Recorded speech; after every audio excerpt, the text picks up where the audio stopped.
Born out of the creative genius of producers Denzel Foster and Thomas McElroy, En Vogue, four beautiful, talented, and perfectly melodic female vocalists, Terry Ellis, Cindy Harrell, Maxine Jones, and Dawn Robinson, came together in 19 Vogue, beautiful, talented, and perfectly melodic female vocalists, Terry Ellis, Cindy Harrell, Their debut release spawned 4 top 5 singles and 3 #1 hits. En Vogue had arrived, and they brought style, class, and sass with them.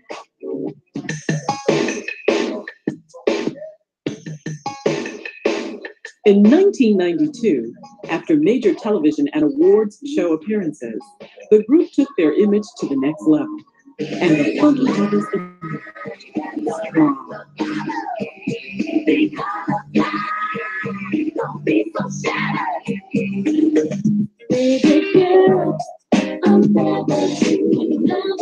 and more television appearances followed, and an illustrious Entertainers of the Year recognition from the Soul Train Awards. Now, as part of the original En Vogue concept of bringing together 4 solid solo voices to ring out in perfect harmony, Terry Ellis becomes the first of the divas to offer the world her singular sound. And she does just that on song.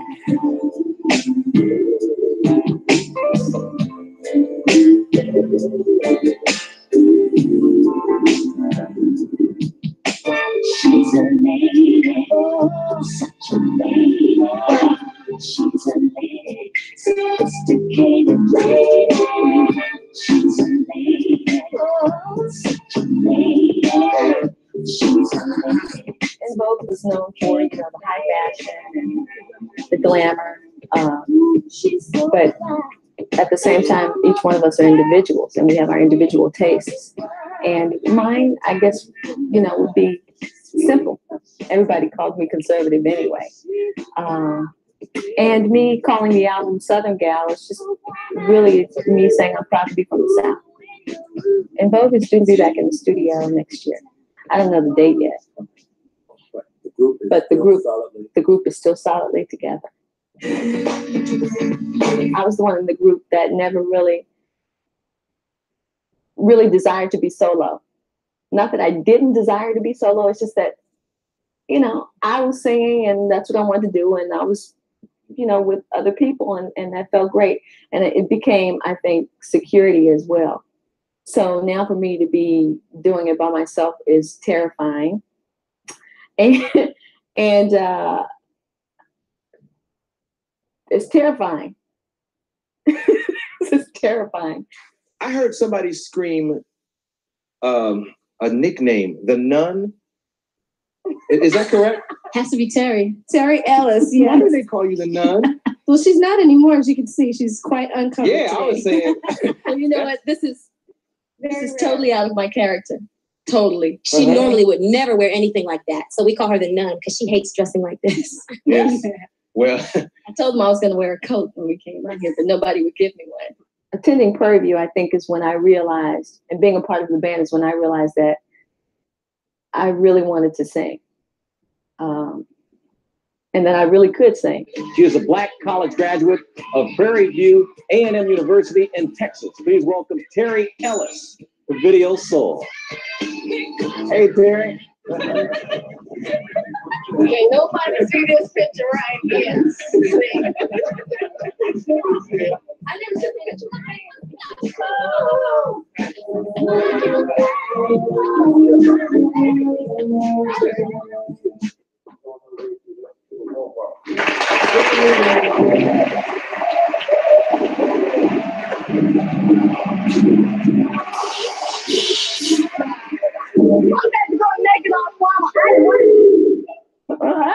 Yeah. I didn't want her to make it all formal, but I just wanted to say that I'm really glad to be back home, and I know how hard y'all been working, and I just want to wish everybody good luck at Grambling tomorrow. In Dallas tomorrow.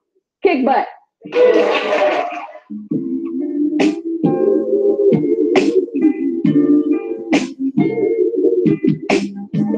It's so incredible to me to listen to well, even, you know, when I would hear something from En Vogue on the radio, I would still get really excited. But to hear me on the radio by myself, I couldn't believe it. It's really exciting, because then you start to realize that, you know, you're doing something that you've always wanted to do, that you love doing, and that's a blessing, because a lot of people don't get that chance.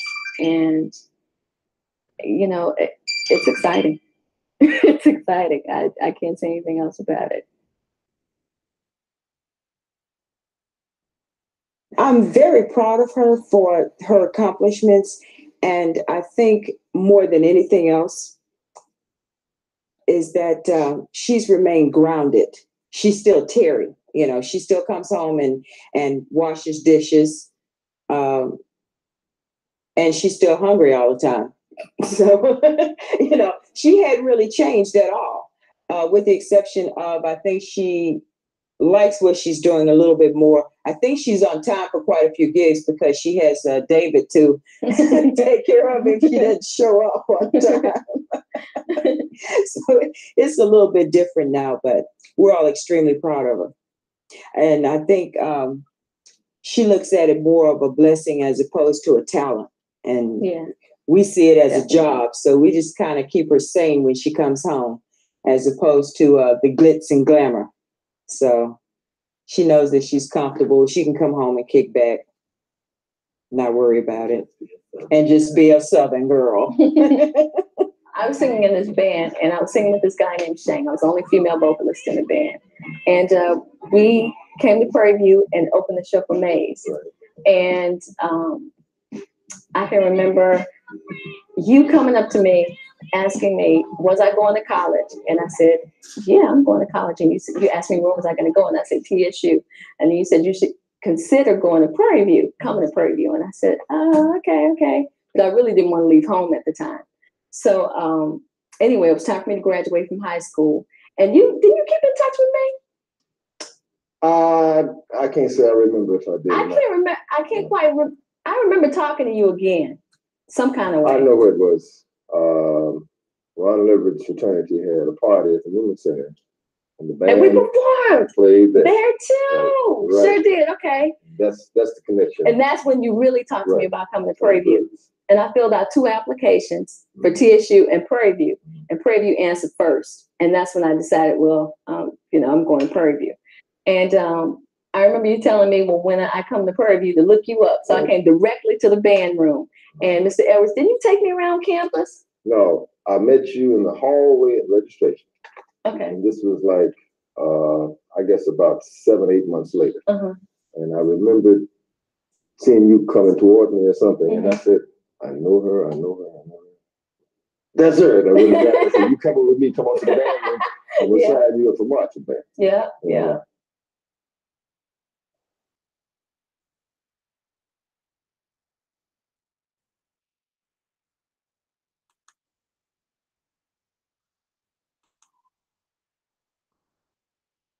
Okie doke. We are live.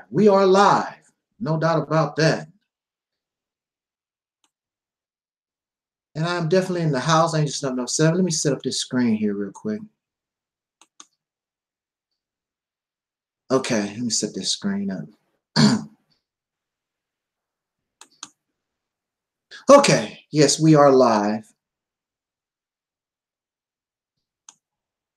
This is your brother and your friend, Angel 707. Of course, this is the Reality's Temple on Earth. Today, we're waiting on the arrival of our special guest, soul brother, Maurice Muhammad. And he's having a little bit of technical difficulties. He has a new computer. So as soon as he gets here, we'll be ready to go. Let me see how he's progressing here.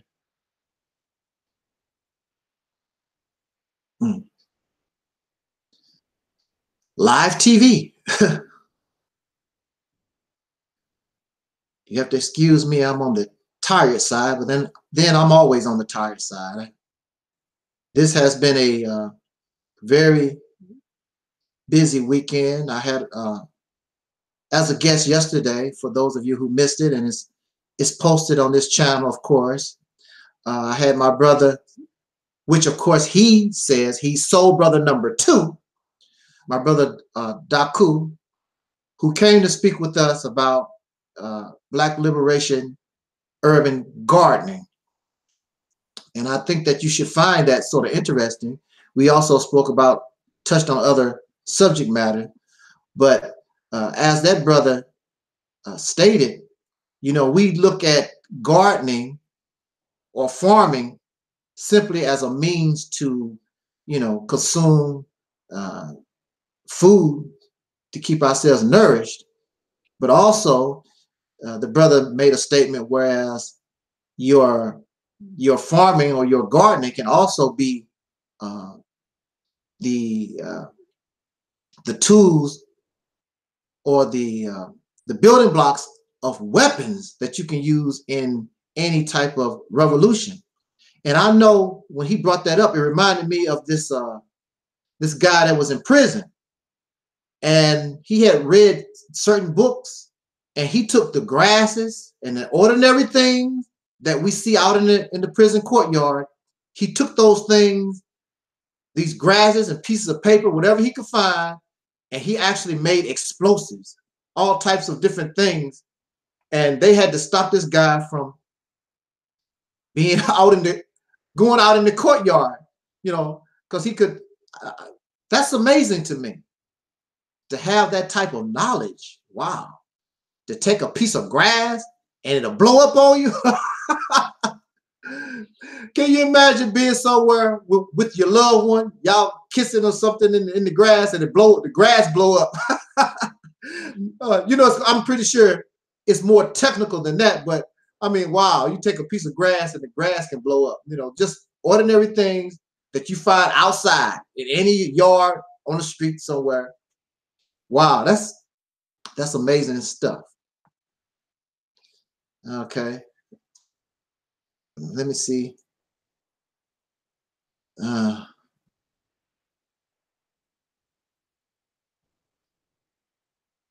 Okay, well, I don't know. Like I said, I'm on the tired side.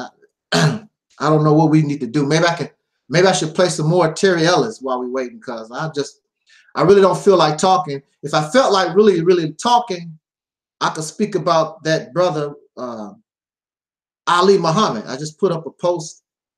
I want to counter or bring response to his opinion about Malcolm X and the young Pharaoh city, all that type of thing. Malcolm X, Elijah Muhammad, the Malcolm's assassination, all that type of thing.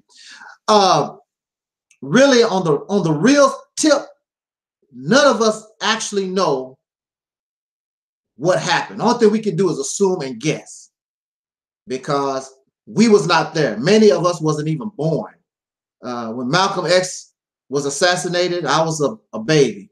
So I cannot say this or that. I can just try to guess and try to piece things together with the information we're able to accumulate.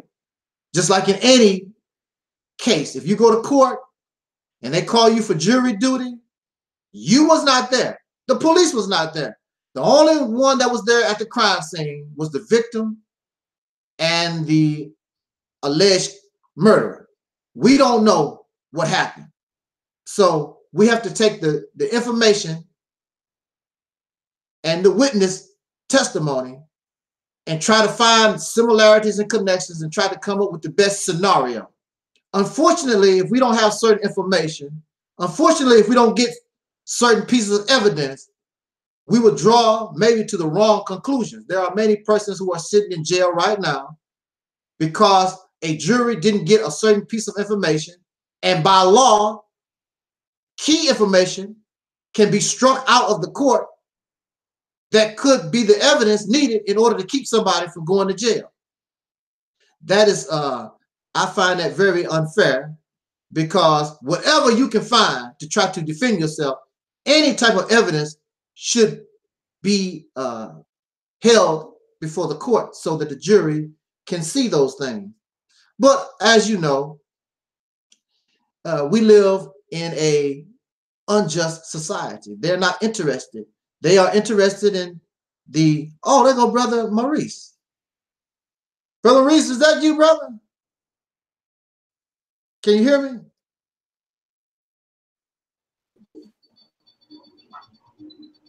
Oh, there go my brother Maurice.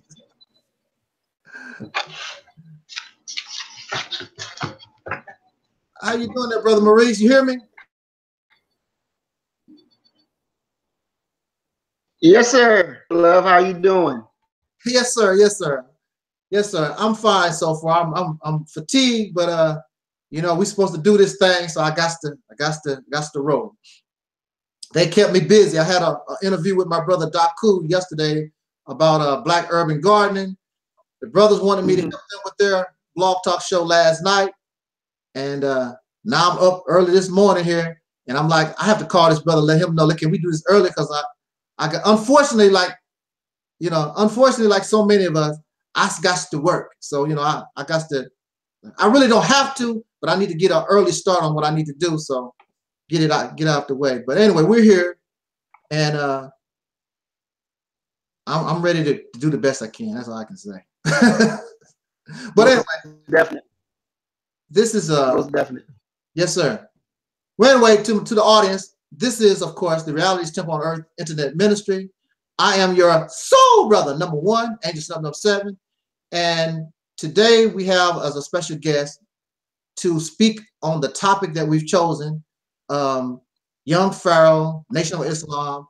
Is it beef or is it just a simple misunderstanding? And so we can talk about this. I invited my brother, Maurice Muhammad, of whom I want to make very clear, to my knowledge, he's not in any official capacity in the Nation of Islam. Is that correct, brother?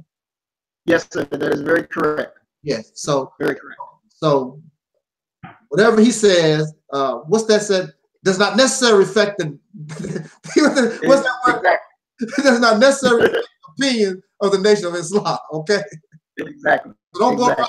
Well, Maurice Muhammad, he's a member of that nation, and he said no. He does not. He is not sitting in any official capacity. He's just a brother who's in the Nation of Islam and giving his opinion like I'm giving mine. Now me, I represent this ministry, so I can't do the same. I wish I could, but I can't do that.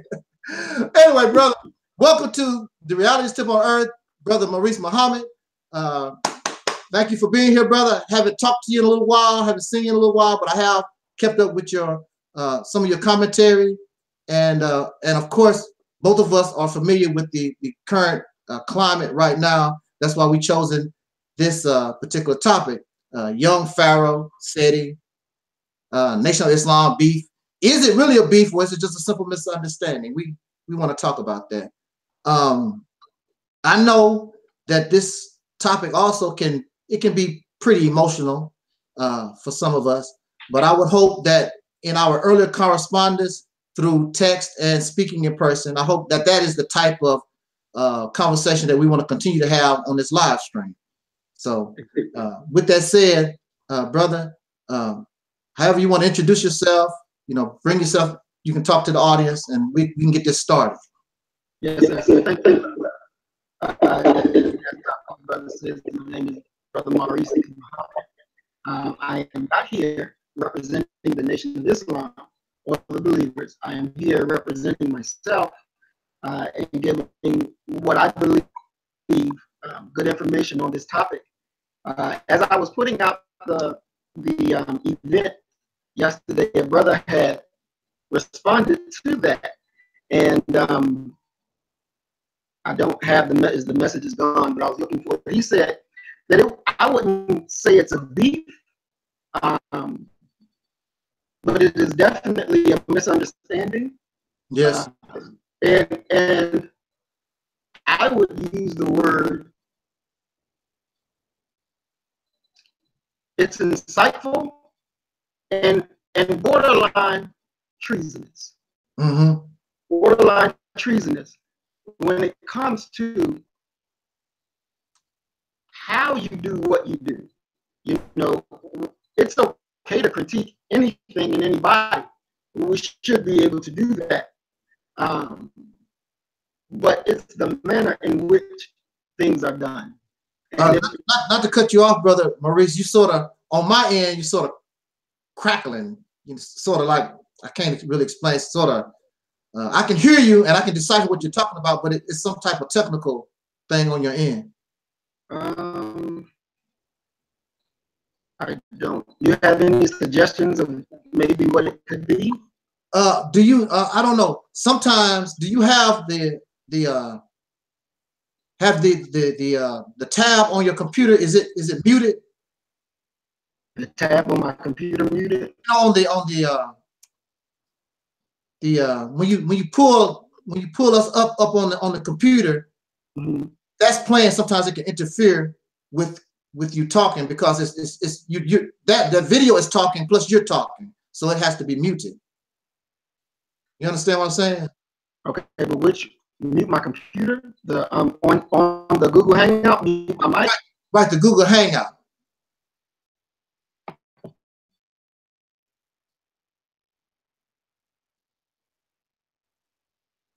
It has to be muted. Not you, because I think you just muted yourself. I think he just muted himself. You hear me, brother Maurice? Yes, sir. I can hear you now. Yeah, that's because you muted yourself. I'm talking about on the page. The page. Do you have the page up? No, I just have the just the Google Hangout. Okay. Yes. Anyway, we can work with it because I can still hear what you're saying. It's just got this crackling noise.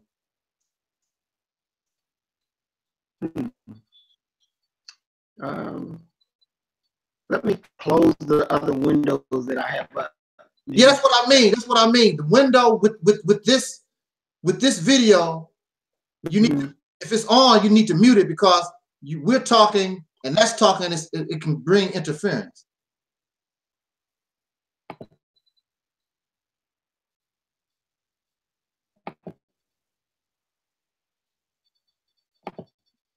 Assalamu alaikum, Sister Pamela, in the chat room. Is this any better? Am I coming clearer? No, it still had a crackling, but I can hear you. It's much better than what Brother Daku had yesterday. He started off really good, then all of a sudden he just started breaking up. But I can hear you. We can do this. Okay, praise be to Allah. Yeah. Okay. But you had left off. You were saying you were speaking about in the manner that the message was brought. Yes, sir. And it's good to disagree or to critique, but when you outright lie and attack and then tell people that we're going to destroy the whole foundation from what you believe, then that's taking it definitely to a different direction. So, but I'm very excited to be able to crack into this and open it up and see where we should really be. Okay. So, what is it? Like, I'm not a talk show host, so I don't, I didn't bring no questions or anything like that. We just, I just bring people on and we talk. I'm not, I don't make up questions, so nobody's going to get. I didn't know you was going to bring that question and say this and that and that. I don't do that type of thing. I'm not a talk show host. I just bring brothers, sisters on, and we just talk. So, just sticking to this particular topic, actually, you speaking. The whole problem lies upon the manner that a message is brought. And, I understand exactly where people are talking or upset about that because especially if you, when you love somebody or you care about somebody, okay, I have a sister, just using this as an example. I have a sister. She's out there prostituting herself and doing all kinds of crazy stuff or whatever. I could go to her, you're a whore and this and that and that and that and that and that. The only thing you're going to do, first thing you're going to do, because it's natural. People take offense, they draw up and become defensive. So I love her, And I'm upset because it's lifestyle, because I know she can do better than that. But as soon as I come to her in that direction, you're going to bring up that defensive mode. And see, this is something, I don't know what it is. See, especially among men. Men got this macho thing going on. We got to show other guys we tough and we walk strong. I got to tell you this and that and be so hard. You know, and sometimes that's to our detriment, because there's a lot of brothers that sit in the grave over some nonsense. Exactly. When it didn't have to go down that way. So you can speak your truth. You can speak what you believe to be true. You can speak your opinion, but you don't have to necessarily go in that direction. Unless y'all, now if y'all just outright enemies for real, well, you know, all gloves is off, you know, I'm gonna shoot you behind a tree and, you know, y'all at war, so who cares? But if I am just concerned about you, then I have to come to you in a certain manner. And that's not the manner that you should do. I mean, I would never, and I'm pretty sure that you know of, because we had our back and forth. Yes. You know, we've had our back and forth, but I would never, you know, step across the line and call somebody out their name and all that, all like this, and just be nasty and because I don't like something, whatever. No, because see, I'm speaking because I care. And also, there might be the potential I could be in error. So, you know, you can't, you know, I'm just speaking because we should be caring about one another. I'm concerned. And the same way with people, you know, people approach me, you know, and then talk all crazy and whatever. That automatically draws a defensive mode. And so you want to get arrogant, you want to get tough with me, then I'm going to do the same. Matter of fact, you've closed my ears. I don't even want to hear nothing you have to say when you approach me like that. Exactly. Because, brother Muhammad, I have brothers and sisters in the nation. Well, you know, I have relatives also. I have relatives in the nation. And we get along just fine. And you know how I talk. You know, so, you know, and they know how I talk. But we get along just fine. I don't want nothing harmful to happen to them, and they don't want nothing harmful to happen to me. We get along just fine. We just have difference of opinion. Now, when it comes to outright throwing down, they know where I stand. I'm not going to side with no enemy over some nonsense because I disagree, because you like bean pie and I don't, you know, which I do like bean pie. But, you know, as I said, those brothers, I don't know, like I said, it's a thing about men. Men got this thing, I got to show I'm powerful, I'm smarter than you. You know what I'm saying? It's you know, I think that's really what it's about. See, I got this Kemet thing going on. See, let me show you how better I am. See, you is lost. Let me bring you back to Africa. You know? Come on now. Exactly. You know, see, that's what the whole thing is about. Men, we tripping. That's why I always tell the sisters, y'all need to step up. Your mans is gone nuts. They caught up in this macho thing. If you want to get macho with the real boy. Exactly. What's sitting in the White House. Exactly. You know, the ones that walk down the street with these robes, with these guns that would tell you I would blow your brains out. Exactly. If you want to get macho and want to strut your stuff, you know, any big rooster with another Negro don't mean nothing. Exactly. It don't mean nothing. That's right. In the chat room, it says ego problem. It is. And, you know, the thing, the Honorable Elijah Muhammad said that other people want his seat. Yeah. But don't want to pay his price. And that's one of the things that I've seen from young Pharaoh to, you know, Seti. They want the seat. They want the listeners. They want the viewers. Yeah. But they don't want to pay the price that the Honorable Elijah Muhammad paid. They don't want to have to pay the price that Minister Farrakhan paid. You know, we have to make sure that they understand very succinctly, because they made a lot of statements in there. One video 4 hours, another video 2 hours, another video 2 hours, and a lot of the lies. You know, Malcolm X said one of the reasons that make him defend the Nation of Islam as strong as he did then, it was because we had a moral moral backbone. We were reforming, or we are reforming niggas that the white man made and turning you into God, making you understand who you are, your connection to the Creator, your connection to each other, your connection to the universe, and who is the enemy. The Honorable Elijah Muhammad said that I'm teaching you the science of everything. So if they, one of the interviews that they played where Malcolm X said, well, I'm probably a dead man.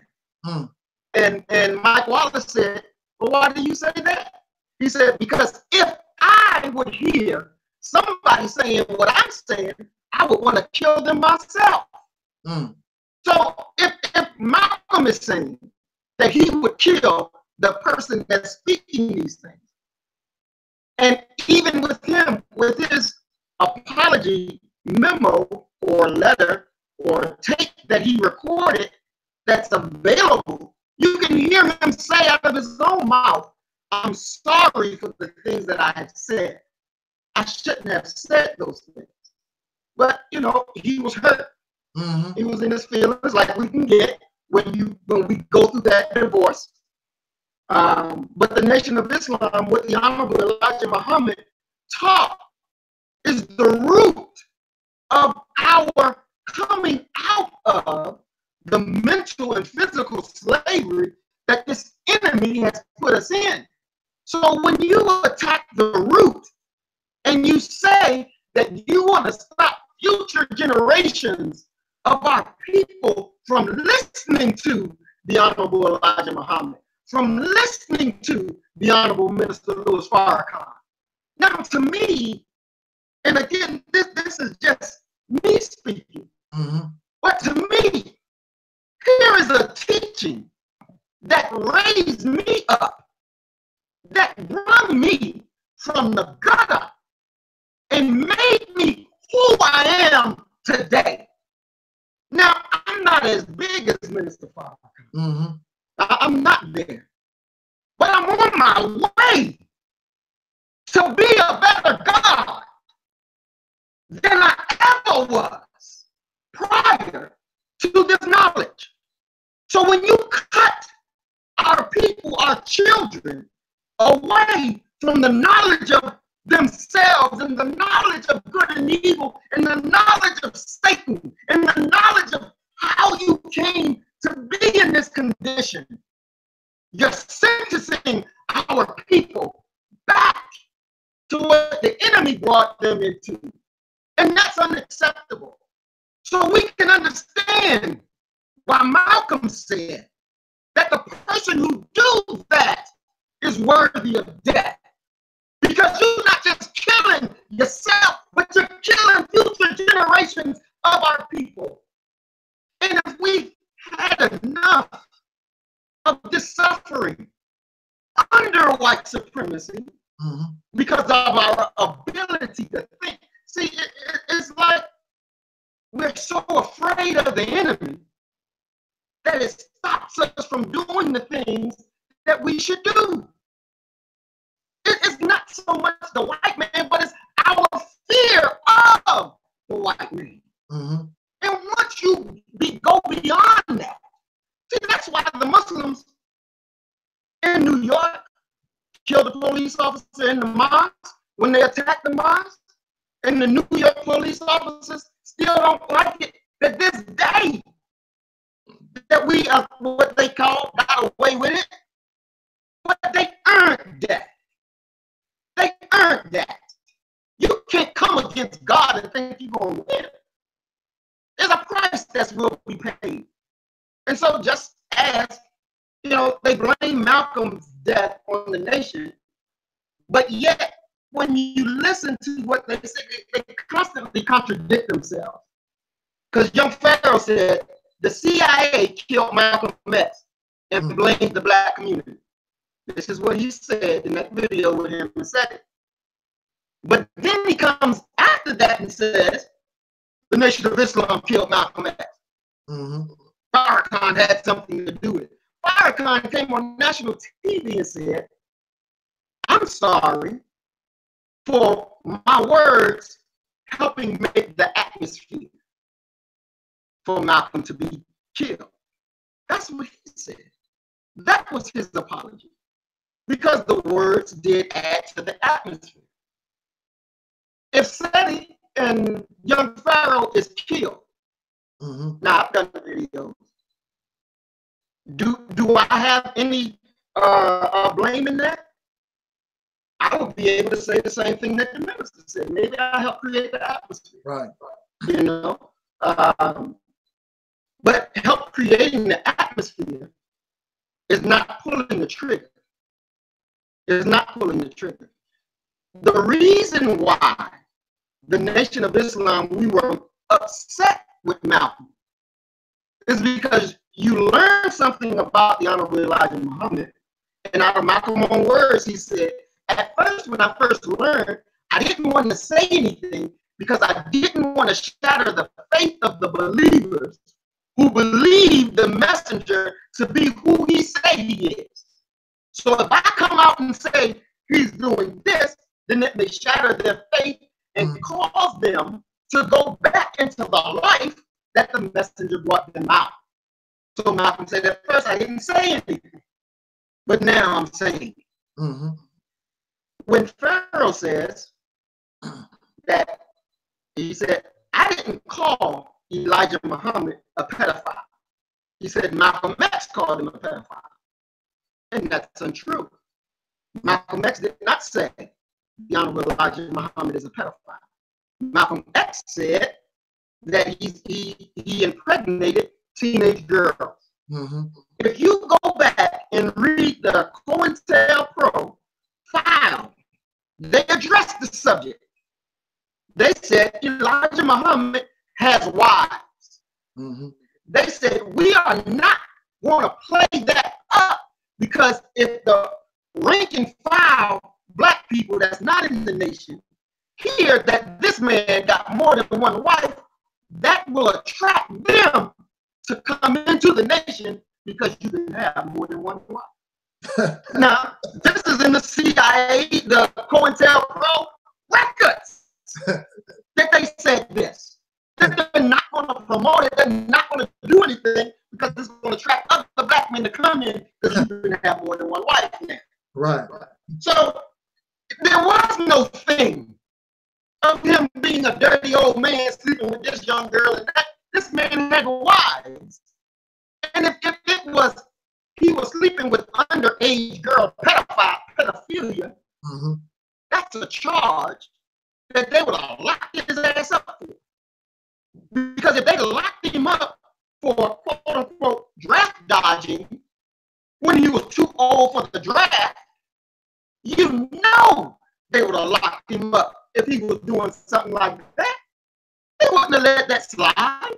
And with as many FBI agents and informants, as the messenger said, the nation was honeycombed with them. If they knew that he was having sex with underage girls, or girls that would have been, you know, quote unquote pedophilia, he'd have been locked up and took away. Just like they charged him with draft dodging, just like they charged Muhammad Ali with the crime of not going off to war. That's like they charged Khalid Muhammad with fraud and all this other stuff. If they got a charge on you, they're going to charge you with it. They never charged him with it because he was never responsible. He was never guilty of that charge. And for young Pharaoh to throw that on Malcolm X, that's very bad. That's very bad. He needs to own the words that he spoke and not put it on a man who's no longer here to defend himself. And as that man said, he would kill you himself. You know, they talk about Malcolm and they talk about Khalid like they reflect them. They don't reflect Khalid. They don't reflect Malcolm. Even when you listen to Malcolm X in his lectures and how he breaks things down, when I look at Seti or Pharaoh and listen to the foolishness that they taught. Malcolm X, he taught from a position of love of his people.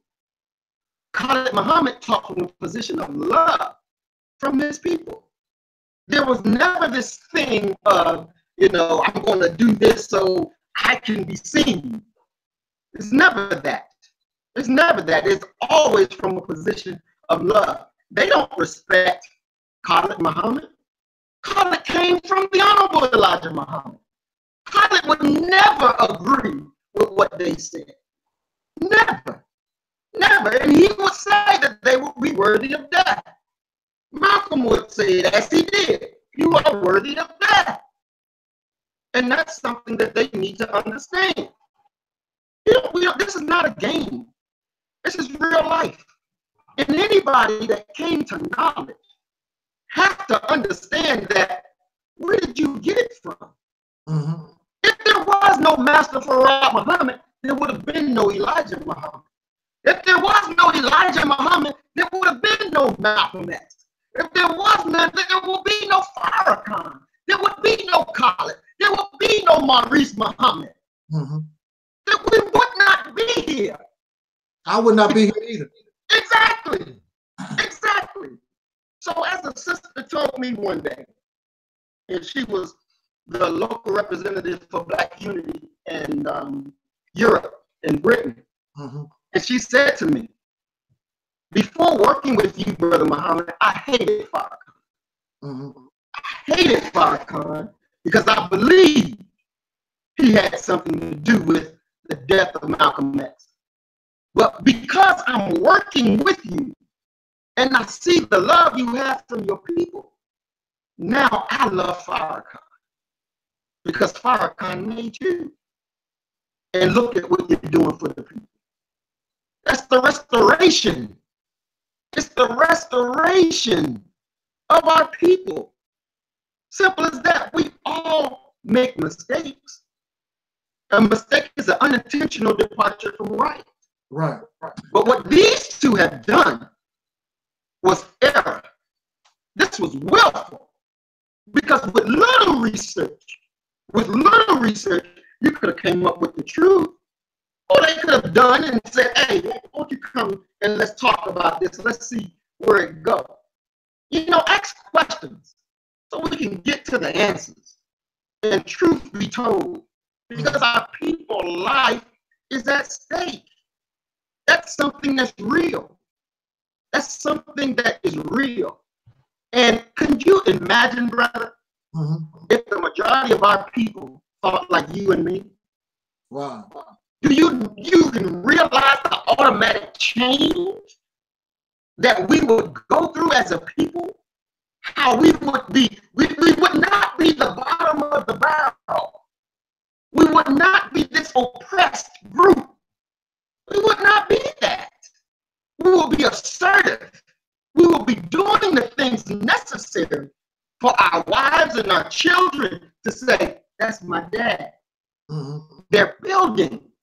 And for those who love the enemy so much, even the enemy would respect you.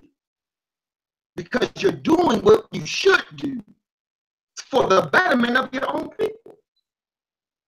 And at the end of the day, if it's not for the betterment of our people, then it must be for the betterment of our enemy. Now, the enemy makes progress from our division. He makes progress from our division. When me and you were going back and forth over video, right? I had brothers and sisters come in my inbox and tell me, Brother Muhammad, y'all two need to stop. Y'all both are powerful brothers, and we respect y'all both. Y'all have different opinions of one man. And because y'all have different opinions on one man, when we see y'all go back and forth, we pay the price. Because you all are hurting us. Y'all evidently not hurting each other, but y'all hurting us. I never forgot that. And be very honest with you, after reading what she wrote, I cried. because I'm not here to hurt my people. They respect us for what we say and what we do. We got to do better by them. So when you reached out to me, I was very honored. I was very honored because we get to do right to correct the wrong. Mm-hmm. Because this is what our people need. This is what they need to see. Because if we can be of one purpose, one aim, then we can get the stuff done.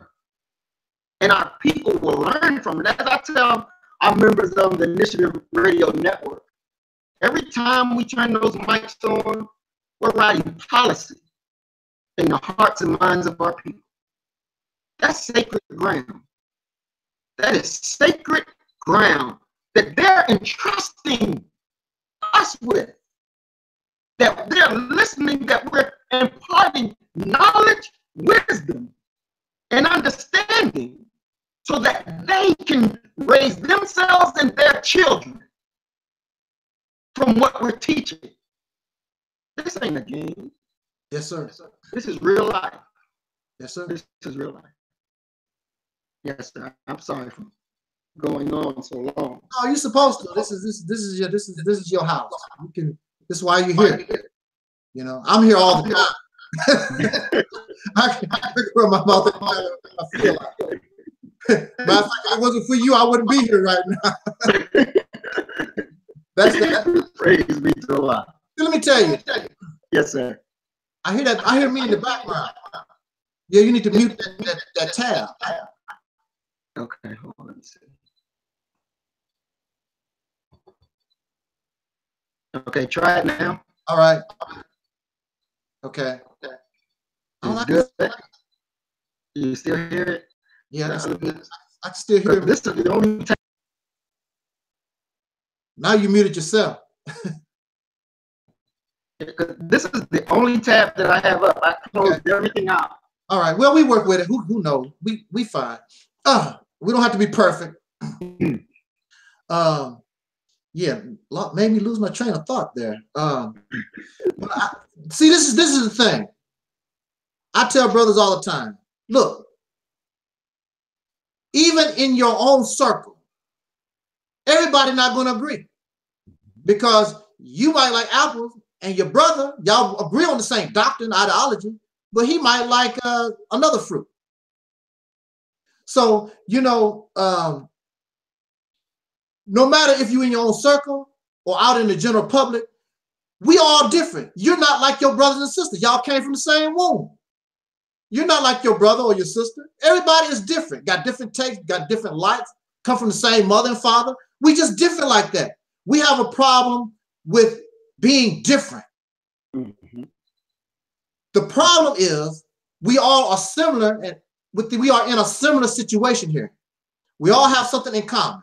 We are descendants of slaves born in America, and we have a vicious, very intelligent, slick adversary that we got to deal with. Now, do you want this boy to continue his reign of terror for the next 500 years, or do you want to be the generation we can deal with this in our generation once and for all? Because I'm sick of it. Why would you want to continue the life that we're living and the hell that we're catching? Why you want our children to inherit that? Which I don't have any biological children, but for as I'm concerned, as an adult, I'm responsible for every child that's out there. Yours and every other child out there. I'm the adult. They have to look for the adults in order for their life to be better. So it makes no difference whether I have biological children or not. I'm an adult. I'm here. You know, if it wasn't for Elijah, if it wasn't for Malcolm, if it wasn't for Harriet Tubman, if it wasn't for these other adults, our lives would be much worse. And I am not their biological child. So now I have inherited that. They are no longer here with us. Now we who are here now have to step up to the plate. Let us concentrate on, you know, let us get liberated. Let us get free. Then we can go to a university or a think tank, and then we can argue 24 hours a day, 48 hours. Well, you know, Elijah Muhammad had the wives, and y'all can argue that stuff all day long. Well, you know, the nation killed. You can argue that in a university or college or whatever that we created all day and all night if you want to. That's not my concern. That knowledge don't help me none. It don't stop you from driving your pretty car and this racist cracker pull up to you, what you in that car for? That's right. And blowing your brains out. That's right. Yeah, but I know that the nation killed Malcolm. Yeah, I know. Pow! That knowledge did not save you. So the hell what? So we need to concentrate on what we can do in common. Exactly. That's what we need to do.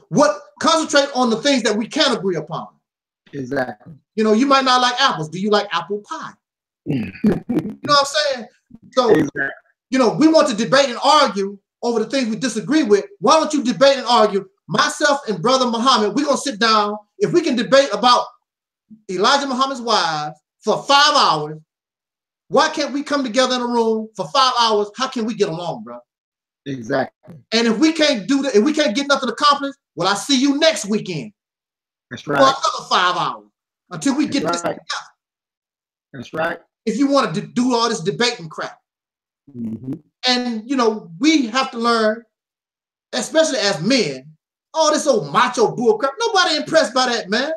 Exactly. Exactly. What's up? You know, what's the sense? Just for an example, I don't mean to make mockery, but, you know, a few years ago, my brother, Samir Shabazz, I think that's his name. He's a member of the Black Panther Party. He's always running around talking about kill the cracker and kill his babies and kill the cracker, kill his baby. Okay, so you got your opportunity. They had guns in the car, and the cracker pulled them over, and the cracker told them, lay your ass down on the asphalt. They kissed the asphalt, had all them guns. Why did you go out in a blaze of glory? You know, here you are talking about kill the cracker's baby. Well, here the adult. What you gonna do?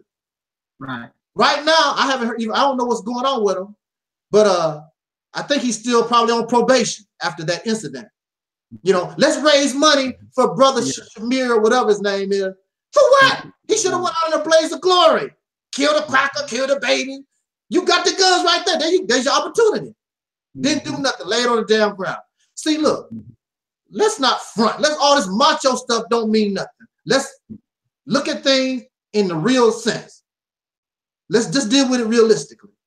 Because you know damn well, you know when the FBI come in your house, you ain't gonna do a damn thing. You know it. When the boy, I had it done to me, which my situation was personal.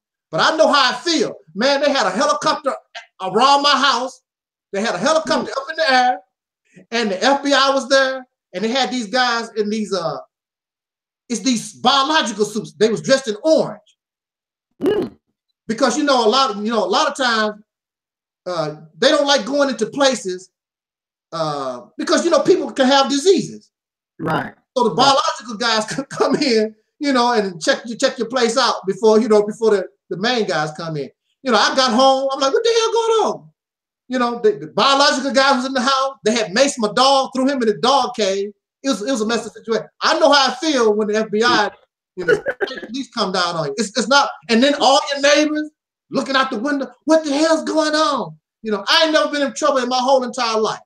But this made me look like I was John Dillinger or some damn body. It's not a good feeling. And if you're gonna have that happen to you, then you need to put yourself in a position. I'm gonna go out like a soldier. Go out like a soldier. This is it. Let's do this. But until then, we have to think smart. We have to think wise. You're dealing just like Dylan. If I'm a small guy, and this guy, the guy that's messing with me, is 6 foot, almost 7 foot tall, 2 times bigger than I am, I have to deal with him with strategic, more strategically, because physically I'm not there. So I'm gonna have to deal with this cat a little differently because he's much bigger than me. You're dealing with a world power here. These boys are bad, but you got to think about everything has an Achilles heel. Exactly. Everything has a weakness. And if you can find out what their weakness is and hit them there, then you have something going on. They're not as big. I mean, physically looking at this whole situation, wow, them some bad boys. They can blow up the earth 10 times over and talk all this stuff. And especially if you believe in God, they should look like nothing to you. That's right. That's right. They should not look like nothing to you, period. Exactly. So see, your God gave you a brain, but you're so much into, some of us, we get caught up in some of these teachers, and these teachers are unrealistic, or maybe it's not the teachers, it's this unrealistic, delusional fantasy view of our situation. Go ahead. That's right. And we're not looking at things in a realistic manner. But and we also have to learn not only to continue to use things that work or have worked in the past, but we also have to be creative to be willing to try things that we never tried before. Dealing with this bastard. That's right. He changed on us all the time. Because basically, we no differently than they did in the 60s. In fact, I heard worse. Only thing he did was just flip things around some. And now you're complaining, you're more happier now. And living the same type of damn way. Exactly. So our view of looking at things and how we do things have to be different than what we did in the past, because clearly they don't work. Exactly. You have to be more creative, and you have to be, and it cannot work until you and I view ourselves and see value. I see value in Maurice Muhammad. Exactly. You see value in me. Exactly. You have to see value. You can't do nothing without me. I can't do nothing without you. These guys, I don't know where their thinking is, but clearly they believe they can do things without me. They can do things without you. Have they? Well, said he been teaching, he said, for the last 10 years. What have you done without me and Brother Maurice? What have you accomplished? Oh, you go to a lecture. Minister Farrakhan have lectures all the time. So what? Thousands of people. Anybody can have a lecture. Anybody can get a group of people to come listen to you. So what? What are we doing to benefit not only ourselves, but our people? That's right. Do you have a bubblegum machine? That's the least you can produce. If I can create a bubblegum machine, I can take the money and give it to the Maurice Children's Fund or something. Exactly. Everything that we do has to produce something for us. Who cares about a damn DVD? Or I'm finna debate Maurice. So what? Exactly. Debate Maurice Muhammad about what? Exactly. If it ain't about unity, how we can work together, that's what you need to debate on. How can we overcome these differences? Matter of fact, Brother Maurice, you don't have to like me.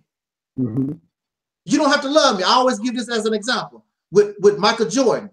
Everybody on the Bulls did not like Michael Jordan, but they wanted that championship to come to Chicago. Go ahead. They knew that Michael Jordan could get them there. Michael Jordan didn't know he needed a team. He was trying to do it all by himself. That ain't how things work. Right. Michael Jordan had to learn how to play team ball.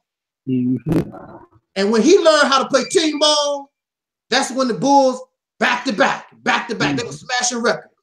When they learn how to play as a team. I don't have to like you. That's right. When we get this accomplished, you can go your happy way, I'll go my happy way. But until then, no championship for us. That's right. Wasting our damn time. Because the purpose of playing this damn game is to win a championship. That's right. That's right. You don't have no rings on your finger. That's right. So that's what it is. We want a ring on our finger. And you don't have to like me. And I just made a video on my channel not too long ago. You need me. You don't have to like me. You need me because I bring some new juice to the struggle. I bring some new fire. You need new fire. You need some new juice. That's right. That's right. You need me. I need you. I can't do nothing without you. So what? We have a difference of opinion. And we take this stuff too personal. I don't like your bow tie. I don't like your necktie. You're tripping on silly stuff. We grown people here. Exactly. We can stop acting so childish. Brother Maurice, I'm going on 55 years old. I don't have time. That's right. Matter of fact, I tell people, see, I'm a realist. If I have another 20 years, like they say in religion, I'm blessed. Just like Minister Farrakhan said, he has more years behind him than in front of him. Right. So when we have our people, while you have Minister Farrakhan, you need to take advantage of those people while we're here. Exactly. Arguing back and forth. Look for my good. Look for my positive. Stop looking for my negative. How can I make hundreds of videos and I don't say nothing good? Exactly. Mr. Farrakhan can speak for hours and hours and there's nothing good. Exactly. Nothing you can use. Exactly. Farrakhan played the violin for a Jew. And stop being silly and stupid. Who cares? I always tell people and give people their props. There's many things that Minister Farrakhan have said and done. Matter of fact, I tell people all the time, if you watch some of my videos that some of my compilation videos that I put together, Minister Farrakhan is always there. Elijah Muhammad, Farad Muhammad, and the messenger always there. Somebody told me, you don't like them, you need to take them. I said, they are the reason why I'm here. Go ahead. Mr. Farrakhan is the reason why I'm here. If it wasn't for Mr. Farrakhan, I very doubt that I would be here talking to you right now. It was an example. Because in the beginning, in the 80s, he was the fire. Go ahead. Matter of fact, just be honest with you. If it wasn't for Mr. Farrakhan, all this black conscience, comedic, all that stuff wouldn't even exist. That's right. I know because I was there. Go ahead. I was on the front line. I was in the streets. I wasn't on the internet typing on a computer. That's right. I was in the neighborhood going door to door. I saw everybody personally on the street. There was no comedic folks on the street. That's right. The only ones that really was on the street was the Nation of Islam and the Hebrew Israelites. Everybody else, I didn't see. Where the hell was y'all at? Exactly. The only one who was going to jail due to black conscience was Nation of Islam and the Hebrew Israelites. That's right. I didn't see. When I was behind bars, I didn't see none of you comedic and Afrocentric African. I didn't see none of y'all there. If it wasn't for Minister Farrakhan, all this other stuff, even Malcolm X's name wouldn't even be mentioned. That's right. That's the truth. That's the reality of it. That's right. I know I was there. He was the one that brought all this up. Now, I'm not going to say they didn't exist. Right. He was the one that put it, made it possible for all this stuff to come up. And if they said different, they're a damn lie. Go ahead. For real lie. That's right. I was there. That's right. I was high school, 18 years old, I was on the street. I don't know where all these other people was at. That's right. I don't know. I have no idea where they was at. I know where I was at. I was on the street, talking to the people, not on a computer. I was talking to people, shaking hands on the street. Full of fire, happy to do it. That was my life. I wanted to do that. Exactly. Elijah Muhammad fired me up ever since I was 7 or 8 years old. Because I grew up during Jim Crow and black folks didn't like being black. They didn't like their dark skin. I was a little boy and my mother is darker than me. You're black this and you're black, make mockery of black. I'm like, why? What the hell wrong with these people? But can you imagine that as a little boy, I have to tolerate this kind of stuff? It was Elijah Muhammad's books. My relatives brought us these books. And my mother, I remember the day she got the package.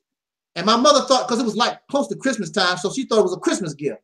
And she opened up the box, had Message to the Black Man. I say, all the Messages books. Right. My mother opened up that box. She said, what the hell is this trash? I told them I wasn't interested in that bug, Took the box, threw it dead in the trash can. And as soon as she turned her back, because I was interested, I grabbed the whole box, took it to my room. And I started feeding and reading those teachings. And don't you know, as a little boy, I'm 7, 8 years old. And I'm gonna tell you, I can't even remember a time I couldn't read. I always was a reader. And that's what I loved about the Messenger's material, is because the way he writes is so simple, man. Yes. Yes. But as you grow older, it's complex. But I could get the basics of what he was saying. And I took those teachers and I challenged the preacher. I challenged my mama. I challenged the teachers. I was a bad boy at 7, 8 years old with those teachers. One thing I had to do was repeat what I read in those books. I was 7, 8, 9, 10 years old. And when I was growing up, they force you to pledge allegiance to the flag. Right, right. I'm the only one in the whole school said, the hell with that damn flag. And my mother would come to the school. Your son don't want to stand up to pledge allegiance to the flag. And my mother was on my side. That's his problem. He don't want to do it. That's, he don't want to do it. That's his, my mother stood with me on it, because if I didn't want to do it, she said, he don't want to do it. And then when I got a little bit older in high school, you still had to stand up for the flag or whatever, put your hand on your heart, whatever, allegiance. Out of the whole school, I'm the only one. Principal get on my case. You can't do it. Why are you embarrassing the school? I said, no, what's embarrassing, if I give my pledge of allegiance to a company that lynched my mother, castrated my father, and tar and feathered us, that's more embarrassing to me, sir. Go ahead. That's right. Ooh, they hate me. And don't you know, when Roots came out, when Roots came out, it reminds me of this Black Panther crap. Because when Roots came out in 1977, I was a freshman or sophomore in high school. Negroes was mad. After they saw Kunta Kinte get whooped, talk about, what's your name, boy? Yeah. Kinte. Man, Negroes came to school the next day. I went to a school that was 90-some%, soul brothers and sisters. We had a little small minority. They was the minority in my school. And they were scared as hell to come to school when Roots came out. Because they were mad. And I keep telling folks, I said, this Black Panther, all this hype over the Black Panther don't mean nothing. These Negroes will see that it's a movie. They will see this movie and go right back to their slumber. And that's what they did in 1977 when Roots came out. They got all angry and upset. I don't like white people. Next thing you know, he got a white woman going out to get some ice cream. It don't mean that it takes more than a movie to get people into the right mentality. I'm not going to say they don't inspire, because I'm pretty sure it did inspire some folks to do whatever. But that's entertainment. That's right. Entertainment. That's right. But I always been what I am. When Roots came out, when people want to know like Black history or know something, they said, let's ask him. He know. Because I was always that anyway. I didn't need no Roots. I already knew the information. Right. I didn't need you to put this diluted movie, because I also read the actual book, Roots. And this was a watered down version of what Kunta Kinte went through. Oh, wow. Yeah, this was a watered down. Yeah, the movie was way worse than what they put on the screen. So we need to steer towards the positive. If you love, some of these niggas don't love you, brother Maurice.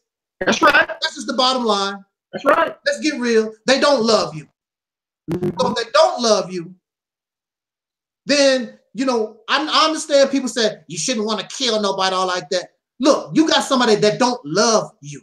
Exactly. They have the potential to hurt you. They're out to cause you harm. That's right. And you are in a situation, it's either me or them. They giving me no choice. I'm trying to be your brother. She wants to be my sister. That's right. But the bottom line in reality is all the Negroes ain't gonna be your friend, because they have another agenda. That's right. My agenda is I love brother Maurice. I love brother Maurice's daughters and his wife. I love brother Maurice. I don't have nothing personal against Minister Farrakhan. I don't want nothing to happen to that man. He's the reason why I'm here. That's right. Why would I want to have a personal vendetta against him? He's the reason why I'm here. Take him away and my screen go blank. Go ahead. That's the reality of it. Go ahead. And he was my teacher. When I was a young man, he was the example of manhood to me. Go ahead. Him and Brother Akbar and all those brothers, FOI, they was the perfect example for me. I saw them standing strong, doing the work.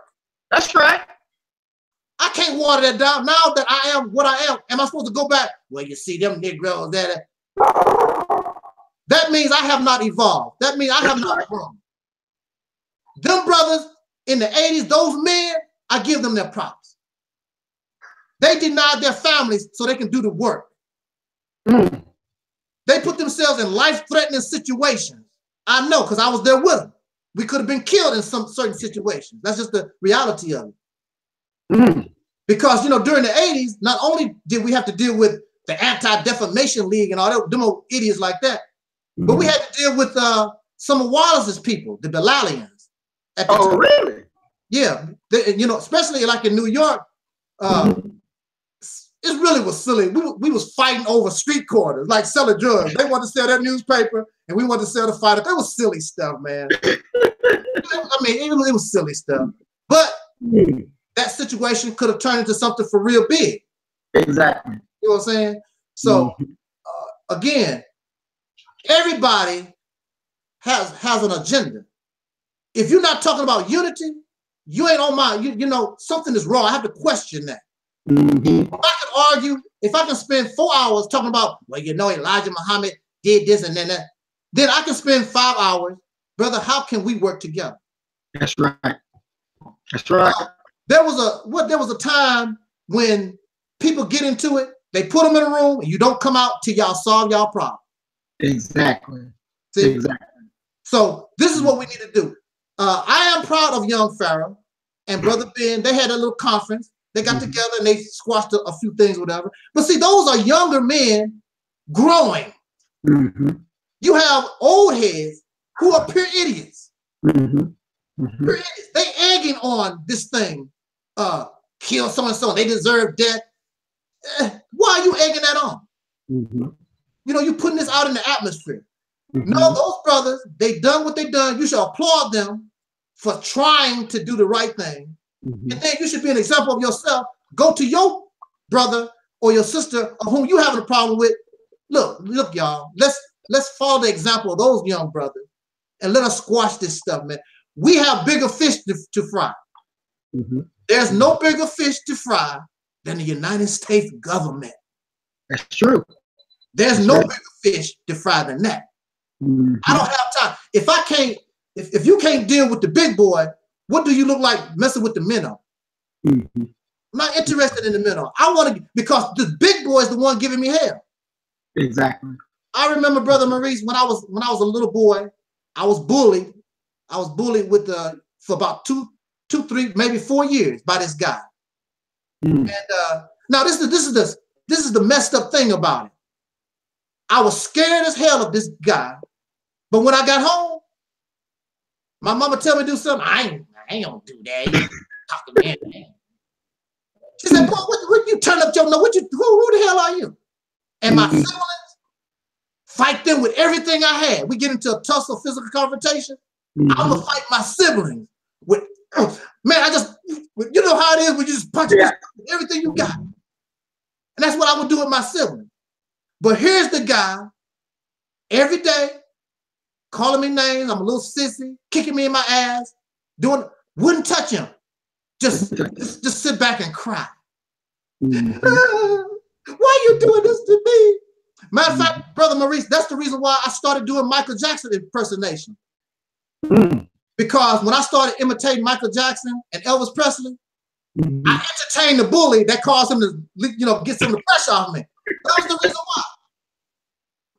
Also, now to be honest too, it was a girl I was trying to impress too. But I noticed if I did these impressions, the bully basically he sort of like backed up. Hey man, do that Elvis thing again. Do that Elvis thing. Yeah. No, well, you ain't nothing but a hound dog. Yeah. The bully was that's the way we do. That's the way we do right now. Exactly. Sing Beyonce, rap for me, Jay. Run that ball, Russell's, whatever his name, real Russell Williams, or whatever that just married Sierra. That's what we do. We entertaining to them. Exactly. And then we go home, the white man do this, the white man do little sissy stuff. Exactly. That's Exactly. the way it was. I would not fight the person that really was my problem, but give hell to those who loved me. My sisters loved me. My mother loved me, and I would give them hell. And this bully, just so I know what a sissy is. That's right. I know what being a coward is. That's right.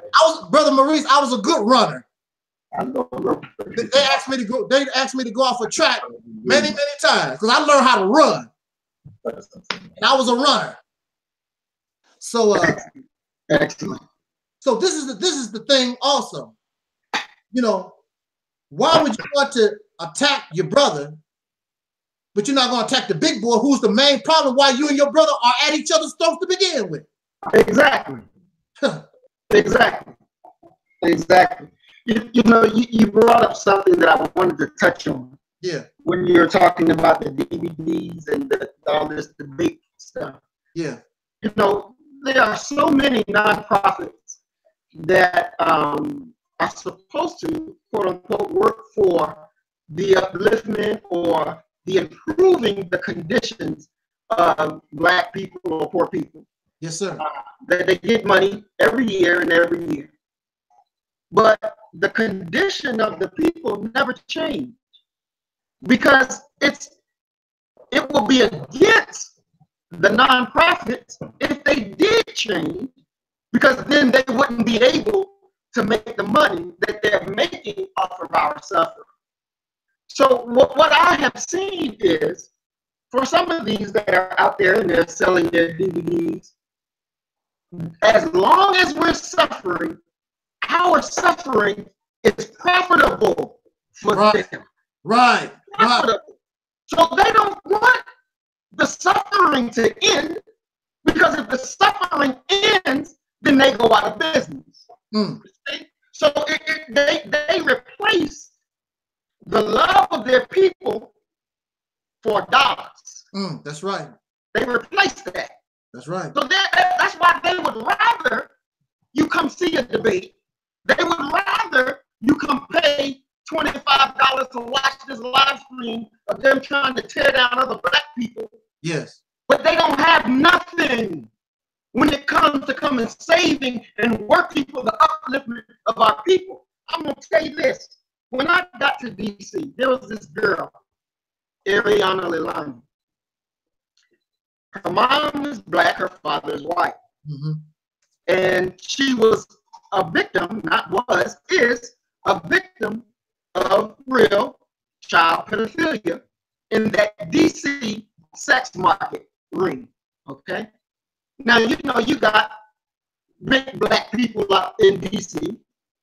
I went to Irritated Genie and I asked him, I said, brother, I need you to help me save this sister.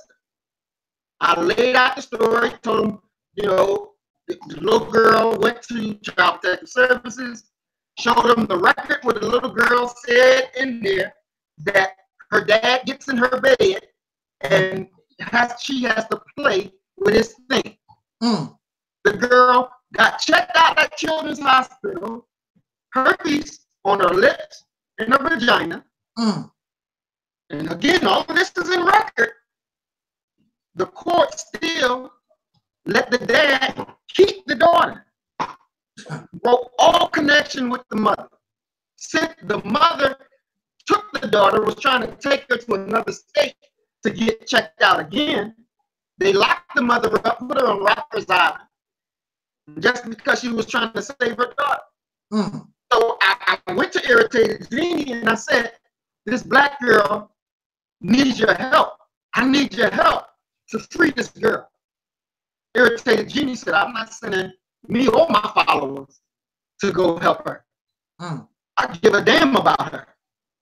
I said, well, why would you say that? Because her father's white? You're going to ignore that she's Black, and you're going to ignore that she needs help because her father is white? You're going to let her suffer this? So he refused to help. I went to Malik Shabazz when they had the march, the little teen march.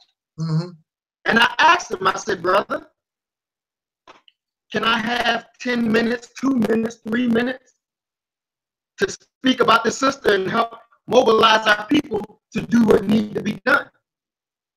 He denied me. But yet, these are people who say they speak for the ill of our people, that they work for the ill to heal the wounds of our people.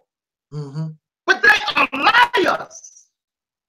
They're not there to heal the wounds of our people. They're not willing to challenge a system that's bent on the destruction of our people. They're not there for that. And I had to find that out the hard way. They're not there. They're not there. But they're there to make money off our people. Right. They're there to make money off our people. Buy this DVD, buy that DVD. But when your child is suffering, they know where to be found because they have no monetary value. No monetary value. See, that's why in my last video I said to our people that we have to step up and take the leadership as we're supposed to. Because when the rubber meets the road and our children are being abused in these school systems, where are we at?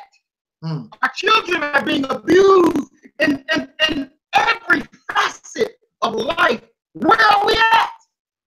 There was this mother and father, they sent the daughter outside to hit the switch breaker for the house. The police roll up on her and they're beating her. Beating her. She's in her house rolling and she's getting beat. Mom and dad come out the house, see them beating their daughter, and they're saying to her, they're saying to the police, why are you beating her? And they're like, she's a prostitute and we're taking her downtown. And it's like, she's 12 years old, she's our daughter. But they whooped her ass in front of the police, put her in the wagon and took her to jail. Now where was the love of mom and pop while you watching your daughter get whooped? See, there's a blockage that's stopping us from doing what needs to be done. You see your daughter is innocent and being abused, but you wouldn't raise your fist to protect her, to stop her. There's a problem. Yes, sir. Amongst us. And these damn debates that these lying niggas keep having is not helping us. It's destroying us. So somebody gotta say stop and redirect what needs to be going on. Because our people are suffering and they'll continue to suffer if we don't direct them right. You know, when they get tired of you putting out messages like on Facebook, they throw you in jail, right? And then your people don't realize you in jail. You know, they just wonder, well, damn, where's Muhammad at? Where's the Taalik at? Where you at? You know, because the enemy didn't throw us in jail. Yeah. Because they didn't like the message. Yeah. Because the message that we're sending is a threat to their system. So they gotta shut us up. So the question is, when the enemy comes, because the enemy gonna come for us in real life, we don't have no underground tunnels already set up. We don't have no underground railroad so we can sneak a brother from point A to point B to keep the brother alive. But this is the things that we need. Yes. To be setting up now. Because the enemy gonna come and we're not prepared. We're not prepared because we're chasing bullshit. Right. That's what it is. We're chasing bullshit. And the enemy is at the gates. The enemy is at the gates. And these people, Pharaoh said, they're not going to be around to tell you, hey, let's go this way. Because they're going to cover their own ass to make sure they're safe. It was Sadie was on a blog talk interview, and a brother called in and said, Sadie, the police has been messing with me. I need you to come help me. Sadie said, nigga, that's your fight, nigga. Don't call me for your fight. You fight it yourself, nigga. Yeah. And I was like, wow. This dude buying your videos and all this, and he call you for help, and you tell him, fight your own battles, nigga? Yeah. Really? Yeah. Really? And you gonna call this nigga a general? Right. Really? A general? A general that's gonna get you killed? That's gonna leave you on the battlefield? Right. That's the kind of general this man is? No. wondered about that title, general, myself. I'm like, damn, he leaving his boys out there to fend for themselves, and he's not leading the charge. That's right. You know, generals supposed to lead the charge. That's right. That's right. You know, I heard him say, you know, I like Seti, I like his energy and things of this nature. But you know, back in the day, I met him back in, what was it? Was it 2009? You know, he's not really he's a small little guy. You know, he's not. He told me, you ain't that much bigger than me, bro. I'm bigger. I'm tall and bigger than you are. Matter of fact, if you saw us together, actually, I'm sort of bent over a little bit. You know what I'm saying? You know, he's really a small little guy. You know, so I mean, that's just the reality of it. But I asked him. I said, "Are you interested in unity?" He basically was like, "Well, if y'all interested in Black Power Cartel," you know what I'm saying to myself? I'm trying to be nice to him. I'm like, nigga, what the hell are you talking about? If you're interested in Black Power Cartel, I'm asking you just a simple question: are you interested in unity? Don't do that ring around the roses crap to me. That's right. Either you're interested or you're not, because that tells me whether you are enemy or a friend. That's all I want to know. Are you an enemy or a friend? That's basically what I'm saying. That's right. Enemy or a friend? Because if you're not down with unity, unity is the same type of thing that you have with your wife. Go ahead. It's compromise. Go ahead. No, that is the same thing. Unity is compromise. Go ahead. It's a marriage. That's right. And you have to compromise with your spouse. That's right. Because you're not going to think the same way and want to do the same thing.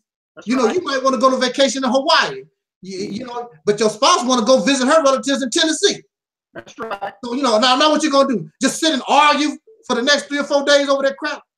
It's about compromise, being able to compromise with other people.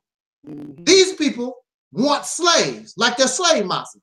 You want to copy the racists. Racists had slaves, and they want their slaves. That's right. They don't like me because they know I'm not going to be your slave. That's right. I would rather be dead. That's right. I'm not interested in slavery. Slavery is over for me. I'm not going to be nobody's slave. That's right. But you know my position. I'm not going to be a slave to God or an alien or a goat or slavery is over. I'm not serving and worship. Now, if you bring me a cup of tea, I'll bring you a cup of tea. You know, we do that thing. But I'm not going to bow down and worship. My life was given to me, and I'm going to try to enjoy it as much as I can. It's for me, not for you. That's right. Slave exists solely for the benefit of his or her massa. I don't need no massas. Just go ahead. Let's just go where the casket at. I'll lay down and just go ahead and get it over with, because I'm not going to be your slave. That's why a lot of these folks not going to get with our program and don't give a damn about what we're talking about today, because they're looking for slaves. They want to be Minister Farrakhan. Go ahead. Just like you said, just like you was talking about, they want to sit in the seat of the messenger. That's what they want, but not willing to pay the price, because those brothers, I'm telling you, pay a high ass price. That's right. That's right. The price is heavy, and the threat is really there. That's right. You want to walk into some shoes you really don't know nothing about. Go ahead. Because it's not easy. You think it's easy for Mr. Farrakhan to wake up every day and somebody like me might be talking about him, this other person's talking about him, and so that ain't no easy thing. That's right. You must think that he's happy sitting there like, man, I'm trying to do, you know, I'm not gonna sit back and judge nobody. I don't know that. I'm not here to. I cannot judge the sincerity of somebody's heart. I don't know that. I can't do that. So I'm not gonna sit here and say, well, he's just out for the money, and I don't know that. I don't know the intent of the intentions of nobody or the sincerity of their heart. I don't know that. I can't do that. I know what he has done. That's right. I know what he has done. I know a lot of us. I know for a fact, if it was not for him, many of us would not be here. That's right. Regardless of Islam, I'm talking about all these different thoughts and beliefs. The Black conscious community would not exist without Farrakhan. That's right. He's the one that done it. I was there. I was there in the atmosphere. Nobody was talking about Malcolm. Nobody was talking about Elijah Muhammad. Nobody even gave a damn about Black History Month. That's right. That's the real deal. Until Mr. Farrakhan start building up a following, went all over the country and start building this thing up. Then all of a sudden, everybody want to be proud to be Black again. Exactly. That's what happened, Brother Maurice. I'm not going to let that, you know, that's just the truth of the matter. That's right. I'm not going to take take away the credit that man done. He done that. And it wasn't easy. Because I'm telling you, in the 80s, it wasn't pretty when you got these these Jews on the other side of the street talking about, how do you want Farrakhan? Who do we want? Farrakhan, how you want them dead? They chanting and, want to start some trouble. That ain't no, I mean, you sitting there because you never know, you don't know what these cats might do. Exactly. We might have to rumble here. Some Muslims and some of these Jews might be laying the street dead. That's right. So, I mean, the whole thing was a very serious matter in the 80s. So, that's what we started. Brothers, of course, was working their jobs. They took the time. We was out in the streets doing the work. We were the ones, the foot soldiers, that made it possible for Seti and Pharaoh and all these other cats to walk. That's right. You gonna dare, just because you don't like the way somebody do something, or you don't like them, you're gonna try to tear them down when they were the ones that made it so that it was possible for you to exist. These cats would not exist because their people, whoever is at the root or supposed to be the founders of their organization, they didn't put in no damn work like that. That's right. They did not. I know, because I would have saw them. I would have saw them somewhere. That's right. Mr. Farrakhan, since the 80s, that's 40-some years. All this was already laid and ready to go by the time the internet showed up. That's right. All these internet soldiers. Don't have to leave your house, sit behind a computer and play on Google Hangout. That's right. See, I put myself in a situation when people didn't like what I said. I had guns to my head. I don't want to hear that Elijah Muhammad stuff. Brother put a gun to my head. And I said, well, brother, I guess it's just the way I have to go. Well, at least I'm going out like a soldier because I'm doing the work. That's right. That's all I could say to him. That's right. Then he said, nigga, you ain't worth it. But see, at that time, I believed in the teaching, and I was willing to accept whatever came to me. And I was not scared because I was taught you fear no God but Allah. That's right. I did not fear his gun or anything else that was going down. I went wherever the hell I pleased. I was in the houses of prostitution, in the bars. Wherever I went, I had no fear. I was on the train, selling the final call, midnight, running around Cabrini Green, one of the most dangerous projects in the country. Brooklyn, New York, I was running by myself because I had no fear. I was taught fear no God but Allah. I had no fear of nothing. I think I was crazy, Brother Maurice. Because I could have got seriously hurt, but I didn't. That was my attitude. That was my attitude. So the reality is, Brother Maurice, you have brothers and sisters. Some of them have another agenda. And they're just not going to get on board because all of us should be just the way that we're talking right now. Because you know how we threw down back in the day. Yes, sir. Yes, sir. You know how it was back in the day. That's why I was sort of like, man, there go Brother Maurice. I wonder if I should holler at him. Because you know how fired up you can get, Brother Maurice. I'm like, wow. I heard that video you made about me. I was like, oh, Lord. And my ex-wife at the time, she was like, yeah, Maurice, that's him. No doubt, big round. He was having a good time. I was like, okay, well, that was a little while ago. Let me see.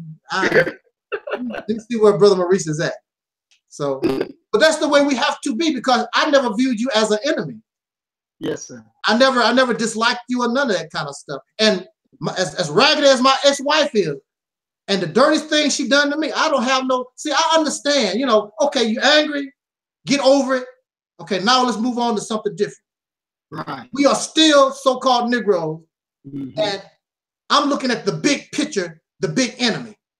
Go ahead. Can we come together and deal with this once and for all? Once and for all. I'm tired of this going on another 400 years. We could be the greatest generation ever. That's right. Because we have the knowledge.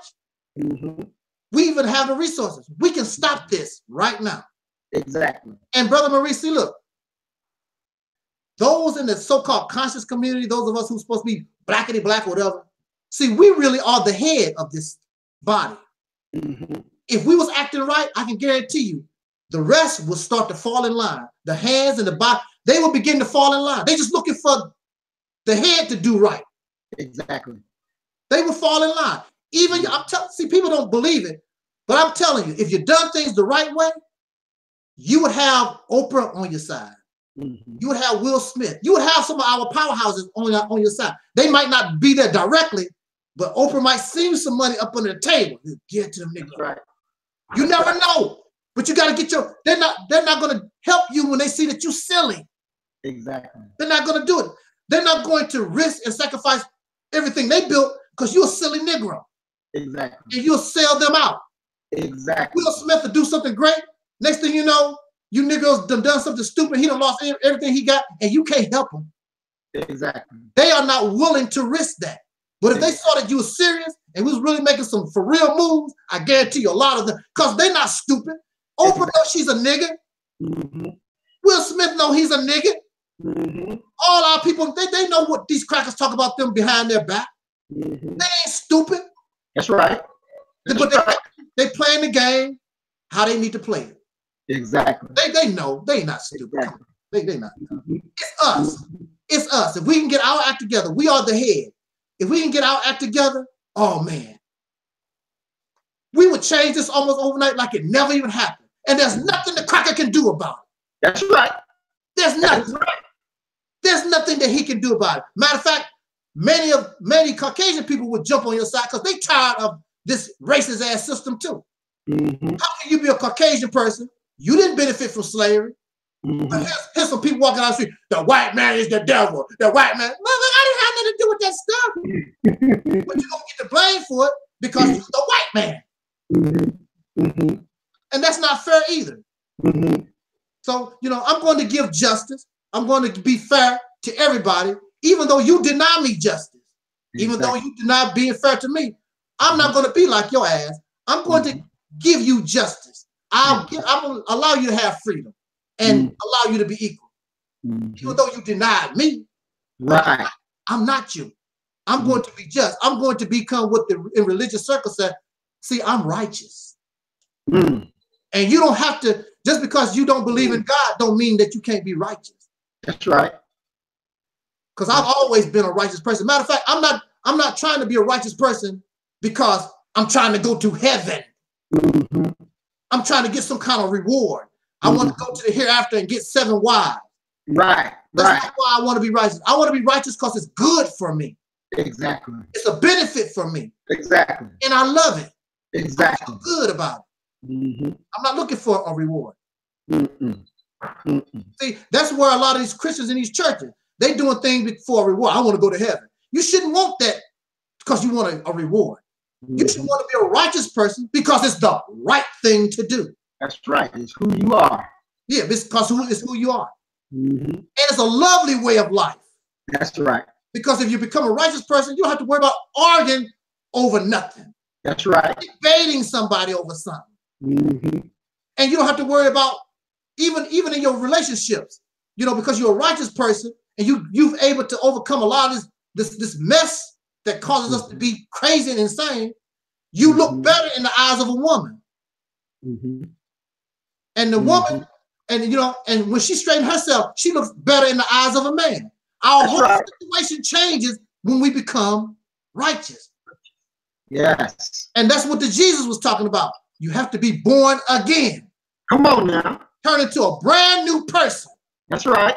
A new heaven and a new earth.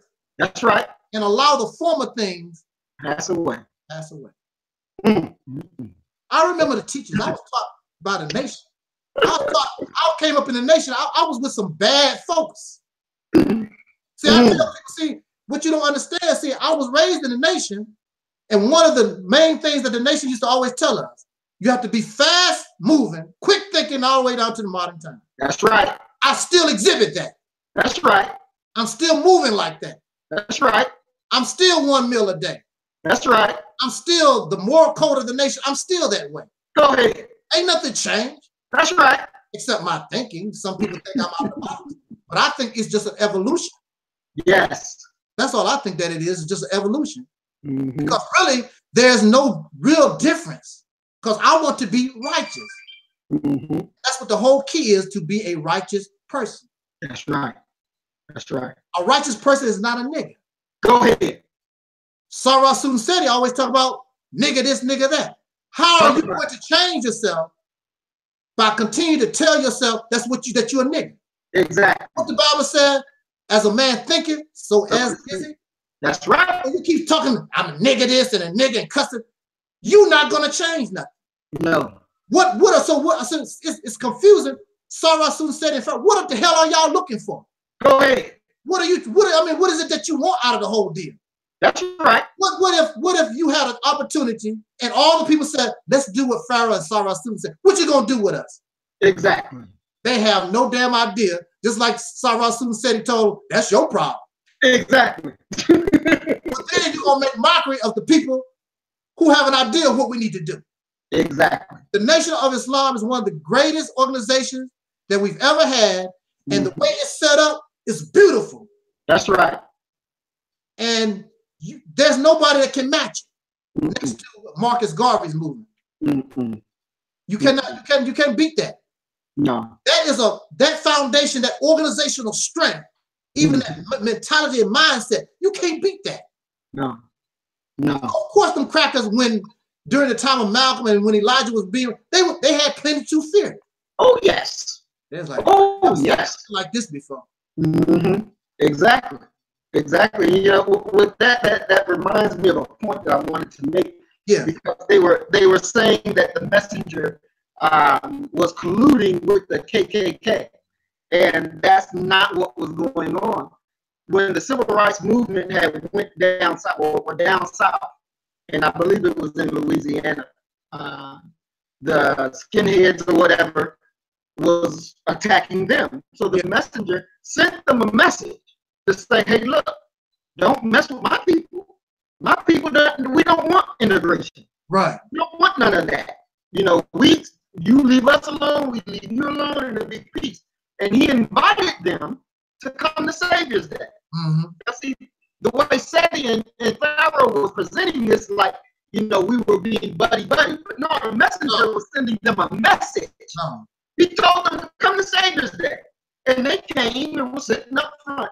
And when you read what I think his name is Stoner was saying about that, he said, these Negroes are not like regular Negroes. Right. They are very disciplined, mannerly, and orderly. He was afraid that if they do something, that the nation would handle the business. And the messenger brought them there to let you see this army, so that you understand. Don't you go there, because we can wipe you out. You know, the mob was the baddest boys on the scene. But when the FBI was taping them in New York, one of the FOI beat up a mob boss' son. And so they were talking about it, and this was in the New Yorker because it was picked up on the wire that they had.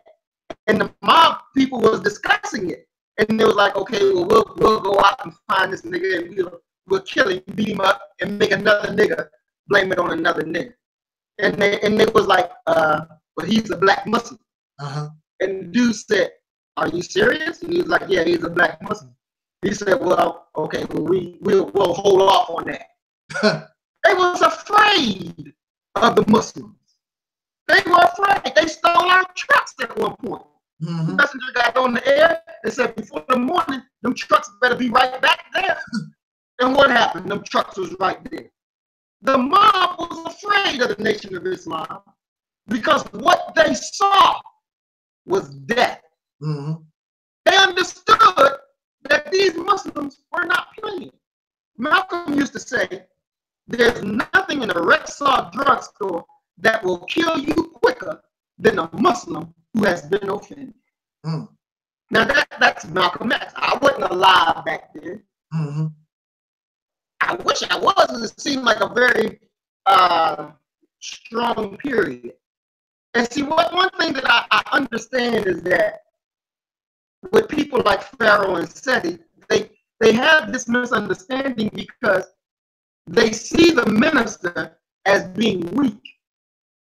They see the nation as being weak, not like the nation was back in the day. And that's because Mr. Farrakhan is a gracious man. It's like he's mercy. For not just them, but for us, he's mercy. Malcolm X was not a merciful man. Malcolm X, you got out of line and you will get hemmed up. Khalid Muhammad, that brother is not a merciful brother. No. You will get messed up. And what they're doing is, because Minister Farrakhan is a man of mercy, they mistake that to believe that everybody in the Nation of Islam roll like that. Everybody in the Nation of Islam don't roll like that. And it's like these two and others are living simply because who Minister Farrakhan is and what he represents. If he wasn't here, them two would be dead already. They would be dead already. Because there's those of us who understand and believe that the message that the Honorable Elijah Muhammad got is a message that will reform our people and will make us to the gods that we're supposed to be. And when you come after the foundation and you come to destroy, what is your grace? You come to destroy, what is your grace? It's like you said, brother, and I owe you a debt of gratitude because I wasn't around. I was living in the 80s, but I wasn't aware of the Nation of Islam. I didn't do the work. But brothers like you who served with the minister for my benefit. You understand? For my benefit. Because I was a dead man. I was a dead man. None of these people that's the they didn't come save me. They didn't come save me. They didn't come wake me up to save me, to offer me something that I knew nothing about. And if it wasn't for Farrakhan and him finding his way, and y'all that supported and worked with him to get the message out, then I wouldn't be alive. I wouldn't be who I am if y'all wasn't being who y'all were. If y'all wasn't doing the work that y'all did. What you did enabled me to do what I do now. That's how important the message is. Because y'all believed in this faith. And you worked it, like you said, brother. You went to Cabrini Green. You went these places. And you didn't have fear. Nope. And because you went to these places, you saved lives. You saved lives. The minister can't do it by himself. It takes the believers. It takes the helpers. Because y'all helped him so that we could have life. So we owe a debt of gratitude to you all for serving a purpose higher than yourself, because you were showing us love, real love, not no fake love, but real love. And it came with a price. It was a price you had to pay to redeem us. There's prices that we paid. And there's no amount of way that we can say enough of thank you for what you've done.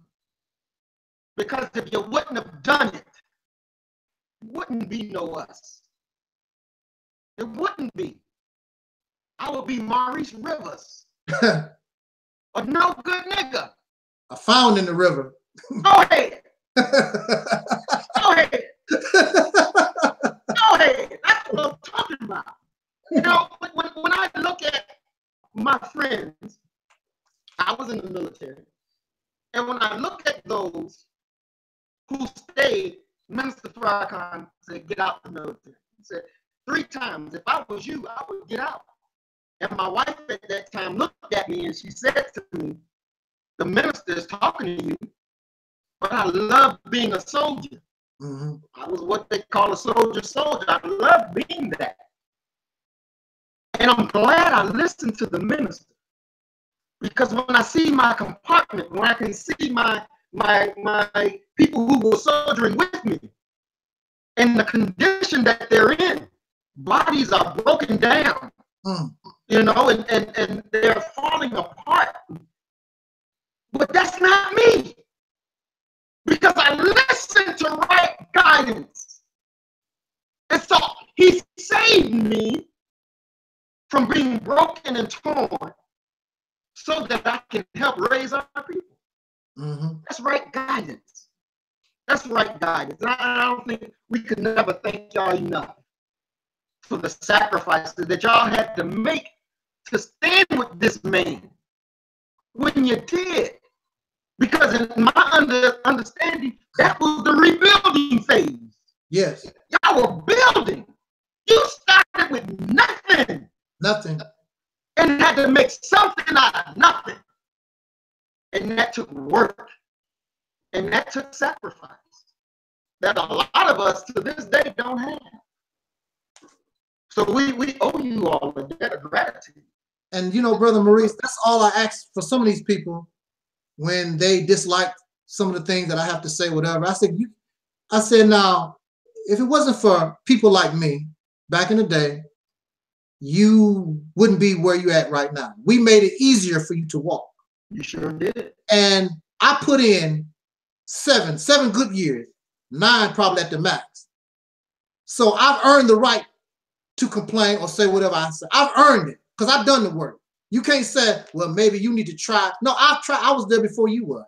That's right. I walked the walk. I've done the work. So it don't make no difference whether you like what I say or not.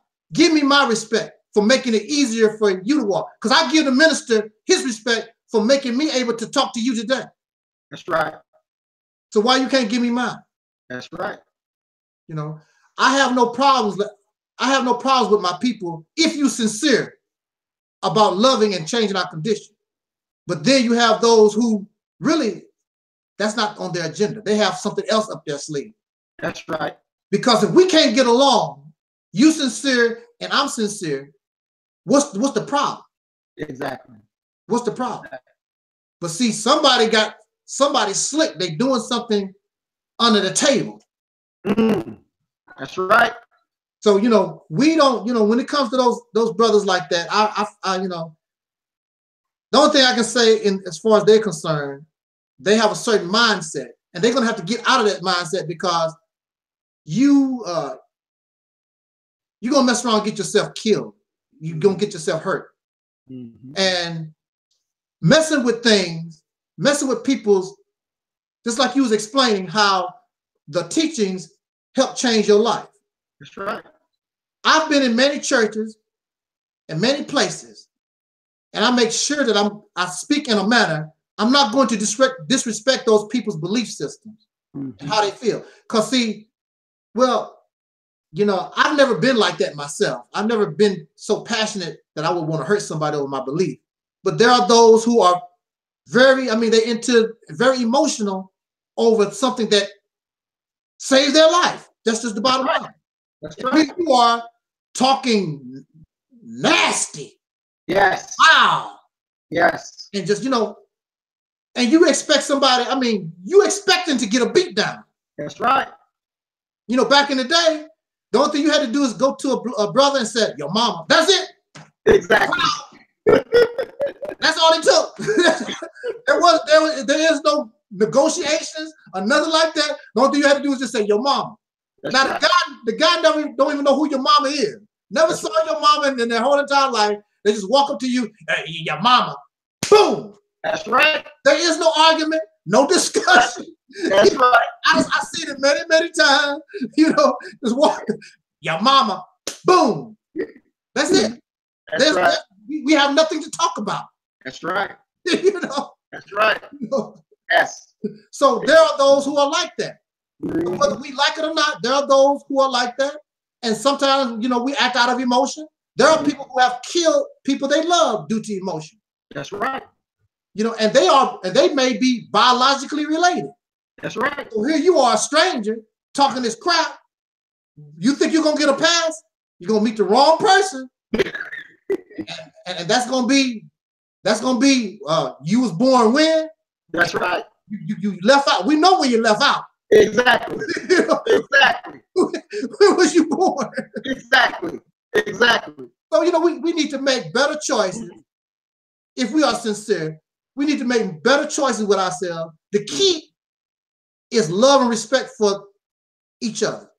Go ahead. That's just the bottom line. Go ahead. Respect another person's opinion. That's Respect another person's way of life. Just like you were saying about the sister they call a mulatto. See, as far as I'm concerned, all of us are mulattoes. The Negro is a mulatto. Mm-hmm. We are a hybrid mixture of different dark-skinned people, plus the cracker himself. After a few hundred years, we are born into this brand new strain of people called a Negro. Mm-hmm. We have ancestry to Africa. We have ancestry to the dark-skinned people that was here. But we're no longer then. We are a mulatto. Mm-hmm. The only reason why you can, and then you judging another person based on the racism that you was taught by this cracker. You know, the one drop rule and all this other stuff. Exactly. I'm not interested in him. If any person want to side with me, I will embrace you. Just like the slaves done. They didn't trip off, oh, you're a mulatto. They embraced everybody because all of them was in the same situation. All of them was under pressure. Exactly. You know, the slave masters had breed children, was out there on this field, right along with your ass. That's right. And even after slavery, we didn't run around talking about, I just want my biological people. Whoever acted like my mama, whoever acted like an uncle, whoever acted like a grandfather, we was family. We really don't know who we are really biologically. Because, you know, even today, we call people uncles and grandfathers who ain't even biological our people. Exactly. We still do it to this day. Mm-hmm. But it shouldn't matter. It's a human being that I love. That's all I'm interested in. Mm-hmm. Exactly. That's all I'm interested in. And you know, but you get caught up in the European mindset. Well, you know, the royal blood is better than your blood and all this other garbage. Yeah, give a damn about like that. Because a lot of times, the people who aren't biologically your brother or sister will treat you better and be a brother and sister family to you more than your biological people would be. Mm-hmm. A lot of times. Mm-hmm. You know, I think it was another, you probably know better than I do because I'm not into my Bible and stuff like I used to be. But, you know, Jesus talked about that. Who are your brothers? And basically he was saying, those who are with me. That's right. That's right. I don't care nothing about all this blood crap. Who cares about all that? Exactly. If you with me, I'm getting my ass whooping. You come to my aid, you my brother. Exactly. That's just the Bible. I don't care nothing about all the other biological. Mm-hmm. So, you know, it's good that we come together because see, people really don't understand. See, I want to make the audience understand something. Myself and brother Maurice, we had it out. Yes. Y'all just don't know. You have no idea. Brother Maurice over here smiling. You know, he was not smiling a few years ago. He was not. Not at all. He was, and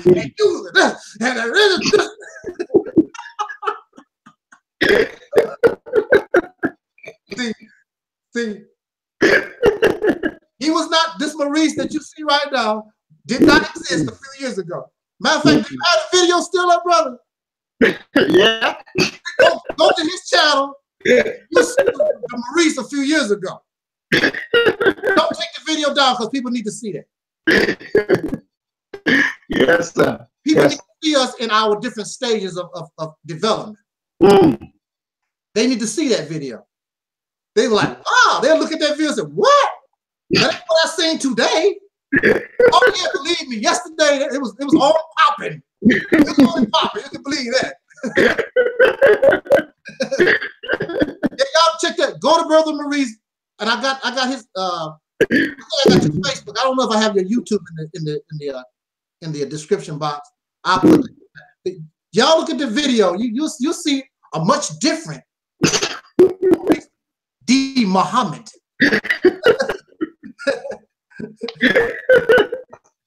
No doubt. No doubt. I was sort of shaking a little bit, you know, just to reach out to you. I'm like, oh, I don't know. I don't know. But you know, I don't know. Again, you know, the last time I had really talked to you, brother, I think you had debate. You had a big time debate on one of those shows. Because I was cheering for you. I forgot, because I told you that I was proud of how you handled yourself on that blog talk show. I forgot which one it was. It was back a few years ago. I forgot who the hell you was debating. I know one was we were debating on Carbon Radio, and one we were on War on the Horizon. Yeah. Yeah, I don't remember exactly which one it was. But I don't know, whatever you did, and I told you, I said, because you still had, you know, you had it in for me, whatever. But I still told you, I said you did a good job on that radio broadcast because I had listened to it. Yes, sir, you did. I remember that. Yeah. So that's because, I mean, we have disagreements and sometimes we get emotional with stuff. I mean, who cares, you know? Yeah. That's the thing about it. You know, if I had a wife, which I'm trying to get a wife, but I don't think I ever get her. That's that sister from N.O.I. I'm shooting for the stars, brother Maurice. I know that's right, bro. I don't have what do I have to lose? Exactly, nothing. I don't have to lose, so why not? You know, I got little connections, and who knows, I might make it. That's right. I might make it. Who knows? But you know, you and your wife fall out and whatever. She get mad, whatever. But you know how it is. Y'all make up because you know you love each other. That's how it goes. You know, we know that we love one another. We know that I don't mean you no harm. You don't mean me any harm. That's just how it goes. That's how it goes with family. You fall out with your mama. Oh, mama, you know you should have did anything. But you know you love your mama. In a few minutes, mama, you know, you come on back. You know how it is. You fall out with your brothers and sisters, you know. But when you love somebody, you know, you go through that little period of time and you be right back, you know, and forgive and forget and go about your business. You know how it goes. Exactly. Ain't nobody, nobody trying to hurt nobody here. Yeah, so you know, brother, I do want to say one more thing is that and you're right about the growth because I definitely have grown since then, and I have to thank, you know, Sister Pam. She helps run the initiative organization, and you know, when this thing with SETI and them came out, I was so very angry. Yeah. And, you know, and I tell her everything. And I was like, you know, I want to kill them. You know, that was like, you know. And she did good to try to talk her brother down. You know, even this morning when we were talking, you know, and she was like, you know, Allah will guide you. You know, just keep it cool. You know, Allah will guide you, and the best will come out. Because when I saw Brother Ben, and Brother Raza in their talk, and I was disappointed. You know, I was disappointed in my brothers. I was proud that they stepped up. That I was proud of. But I was disappointed because of the fact nothing of real value come up because the damning videos were still present. So I felt as though that they need to come down, especially since they were threatening lives. You know, it needs to come down. And just, you know, talking with you now and remembering Sister Pam's words, if they were to die, then they would not have the room to grow. Yeah. And, you know, I've learned that. So I'm being or accepting the correction that they do need that space to grow. Yes, yes, sir. They do need that space to grow. And I'm going to thank you and Sister Pam for making that message very plain to me. Making that message very plain. And, you know, I thank you because it was definitely in my mind. these niggas need to die today. So, you know, I thank you all. because y'all have helped me, because that was my mindset. And you know, ifs, ands, and buts about it. So I thank you all for that. Give them that space to grow. You never, you know, you leave the insanity to somebody else, you know, brother. You know, don't go into the realm of insanity. You know, we have enough nuts out there as is. Exactly. We are the leaders. We are the body here. You need to get this brain together, get this head together. And I can guarantee you, like I said, the body is going to follow. They waiting. You know, we was taught in the nation. They waiting on us. That's right. They waiting on us. Not just the nation, all of us who have become awakened. Yes. But if you're not seeking unity, you're not as awake as you believe you are. Exactly. Because that's the key. Nothing is going to happen until I reach out to you. This person reach out to me. We reach out to another and back one another. Exactly. Trust one another. Exactly. And then come to a table, bring our strategies together, and everybody agree, this is what we're going to do. This is how we're going to move. Exactly. Not this person going this way. This person, you know, like you driving your car, this wheel go this way. That ain't how it's going. No, that's not going to work. We have to move in one direction. Whether we fail or whether we successful, we move in that direction. Exactly. Let's go. Let's do this. Yes, sir. Yes, sir. But right now, so-and-so is doing this, so-and-so is doing that. That's, you know, it's too much stuff going on here. Right. You have to have a direction, one way to go. Exactly. That's what you have to do. Exactly. All this divisive, everybody doing too many different things, that's not going to work. Matter of fact, if that was your brain, you'd be insane. That's right. Got all these thoughts running around. That's insanity. Yes. And the world is looking at us as a so-called people, and that's what they see. Insanity. Insanity. That's right. It don't make no difference what your belief is, but all of you going into all these different directions. That's not, you're not gonna make it that way. No. I tell people all the time, I can embrace all the ideologies and methods that we have. We can still vote, but if you're going to vote, vote effectively. You got to go to our people and say, look, this is how we're going to vote, and this is our agenda. That's right. All of us running around here voting different kinds of, that's not going to work. This is how we're going to vote. This is the agenda, and this is the politician we will support if they support this agenda. That's right. All this, everybody voting different kinds of ways. No. Even if we decide we want to vote Republican, even if you're a Democrat, this is where we're going to go. That's right. This is how we're going to roll. We're going to roll together because we're all in support of this agenda, and this politician is going to support this agenda. So we roll that way. That's right. Education, we get our children in school. We set up the scholarships and put them in these schools. If you want to talk about education. And you make sure we even draw up a contract like they do for these student loans. If you don't want to pay the student loan, serve at this school or whatever for 5 years or whatever, you give us that. That's right. I don't care what you do after. We paid to send you to school. Then you come, you serve this community for 5 or 7 years. That's right. You know, things of that nature. That's right. I was telling people it's easy. When you're talking about land of your own, if we move as a people in one direction, there's a state such as Mississippi. I heard that the state of Mississippi is basically almost all soul people anyway.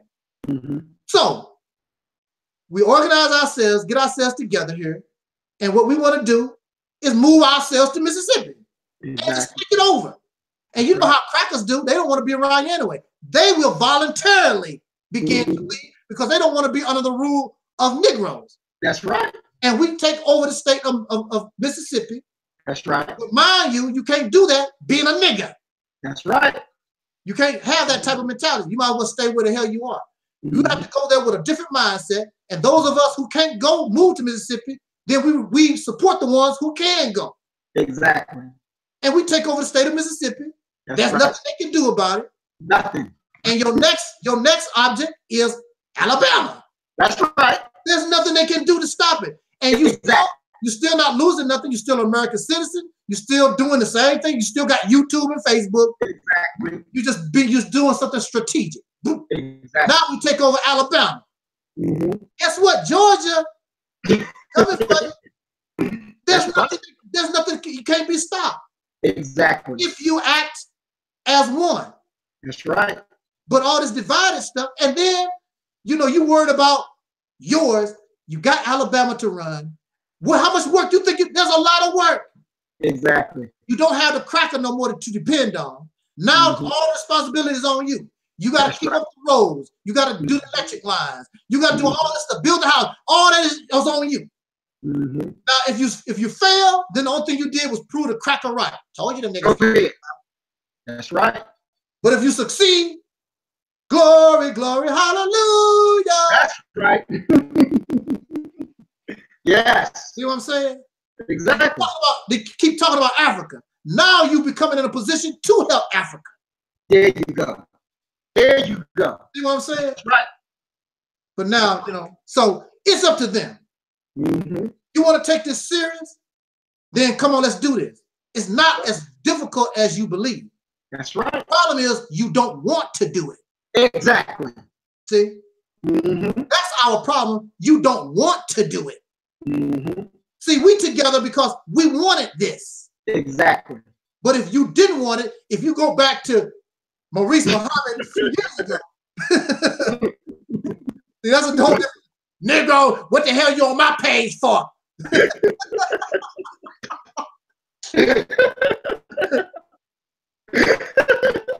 Oh wow, that was some funny stuff, man. With that said, Maurice, I'm really had to get out of here and move out. You know, this really was a wonderful day. You know, like we started, I told you I'm not a talk show host.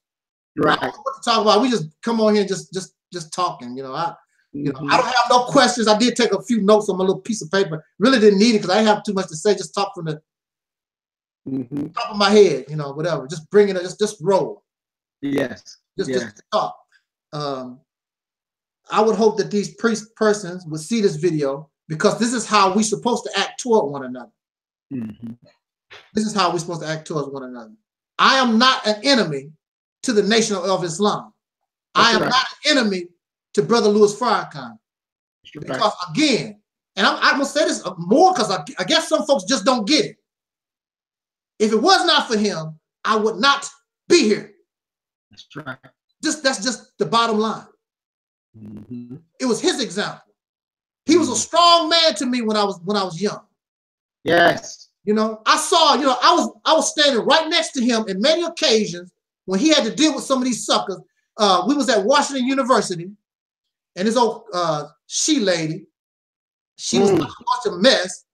Who is this Farrakhan? Who the hell he think he is? And you know, I'm standing there because I'm on post, waiting for him to come in, right? So she talking all this mess.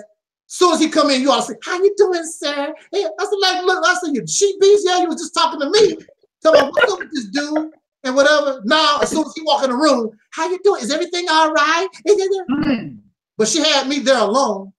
You know, she talking all this crap. Who the hell is he? And blah, blah, blah, blah.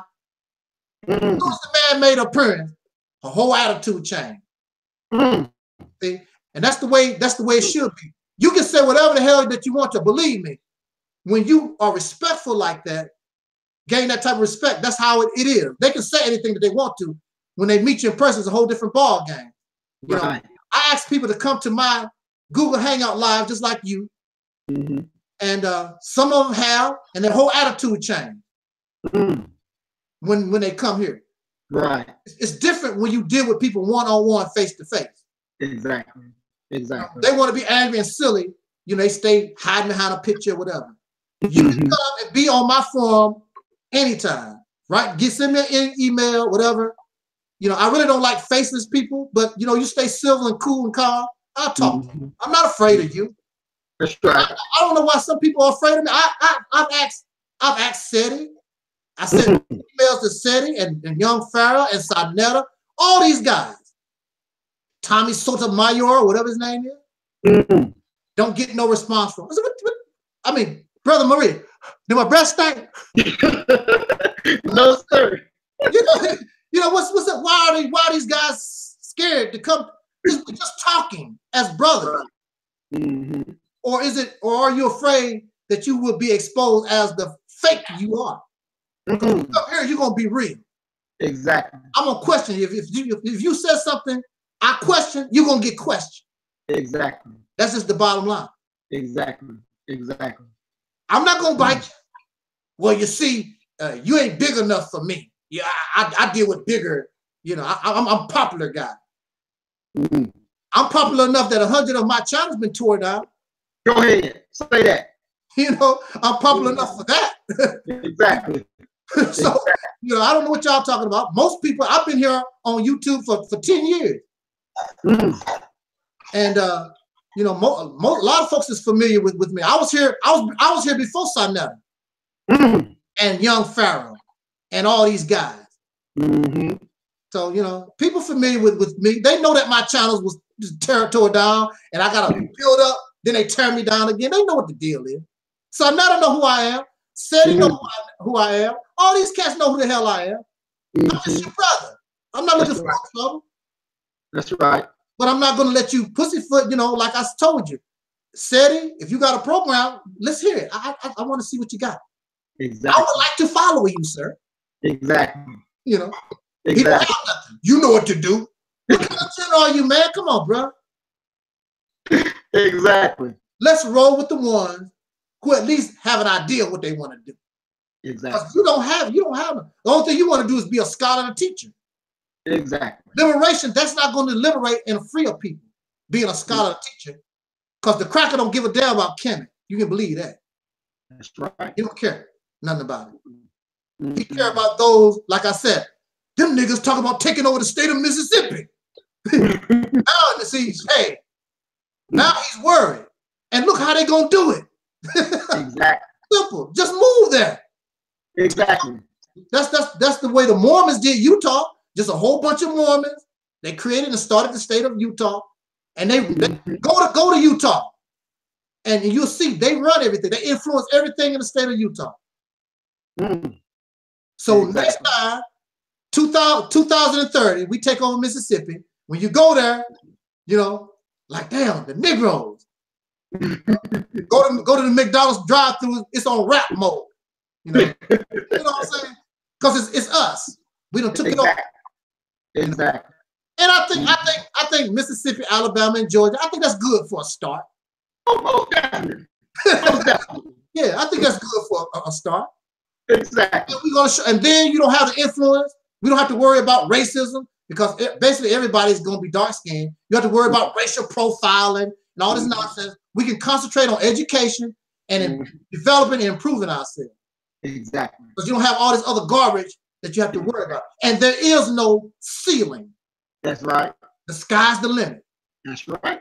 Limited to Alabama, Georgia, and Mississippi. That's good. That's cool. That's right. Yes, sir. That's right. So with that said, brother, I really enjoyed our talk.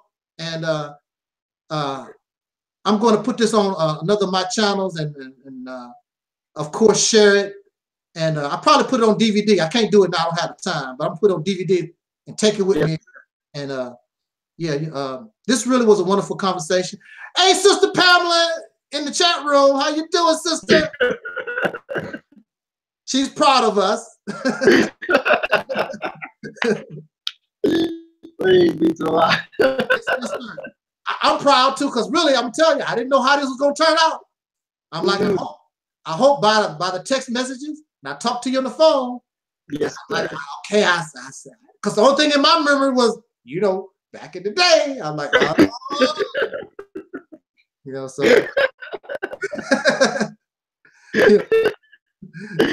Yes, sir.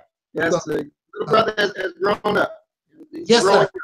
So hopefully you will return, and we can talk about some other things. And matter of fact, hopefully not just to talk, but anything that you are involved in, something that I can help, you know, let me know. I want to be hands-on doing something. Yes, sir. Not just about talk. Yes, sir. Hell with that. That's right. I can talk to myself. So what? Who cares? I want to be able to do something and show our people we can get something done.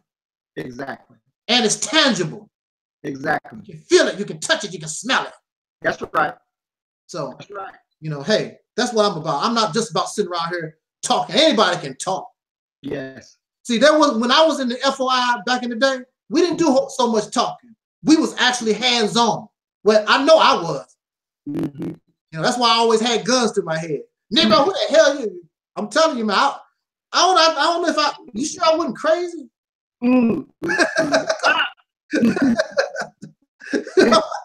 Because I'm telling you, I put myself in some messed up situations. I think about it, I'm like, damn, bro, you could have been, you know, somebody could have took me somewhere and they would have never found the body.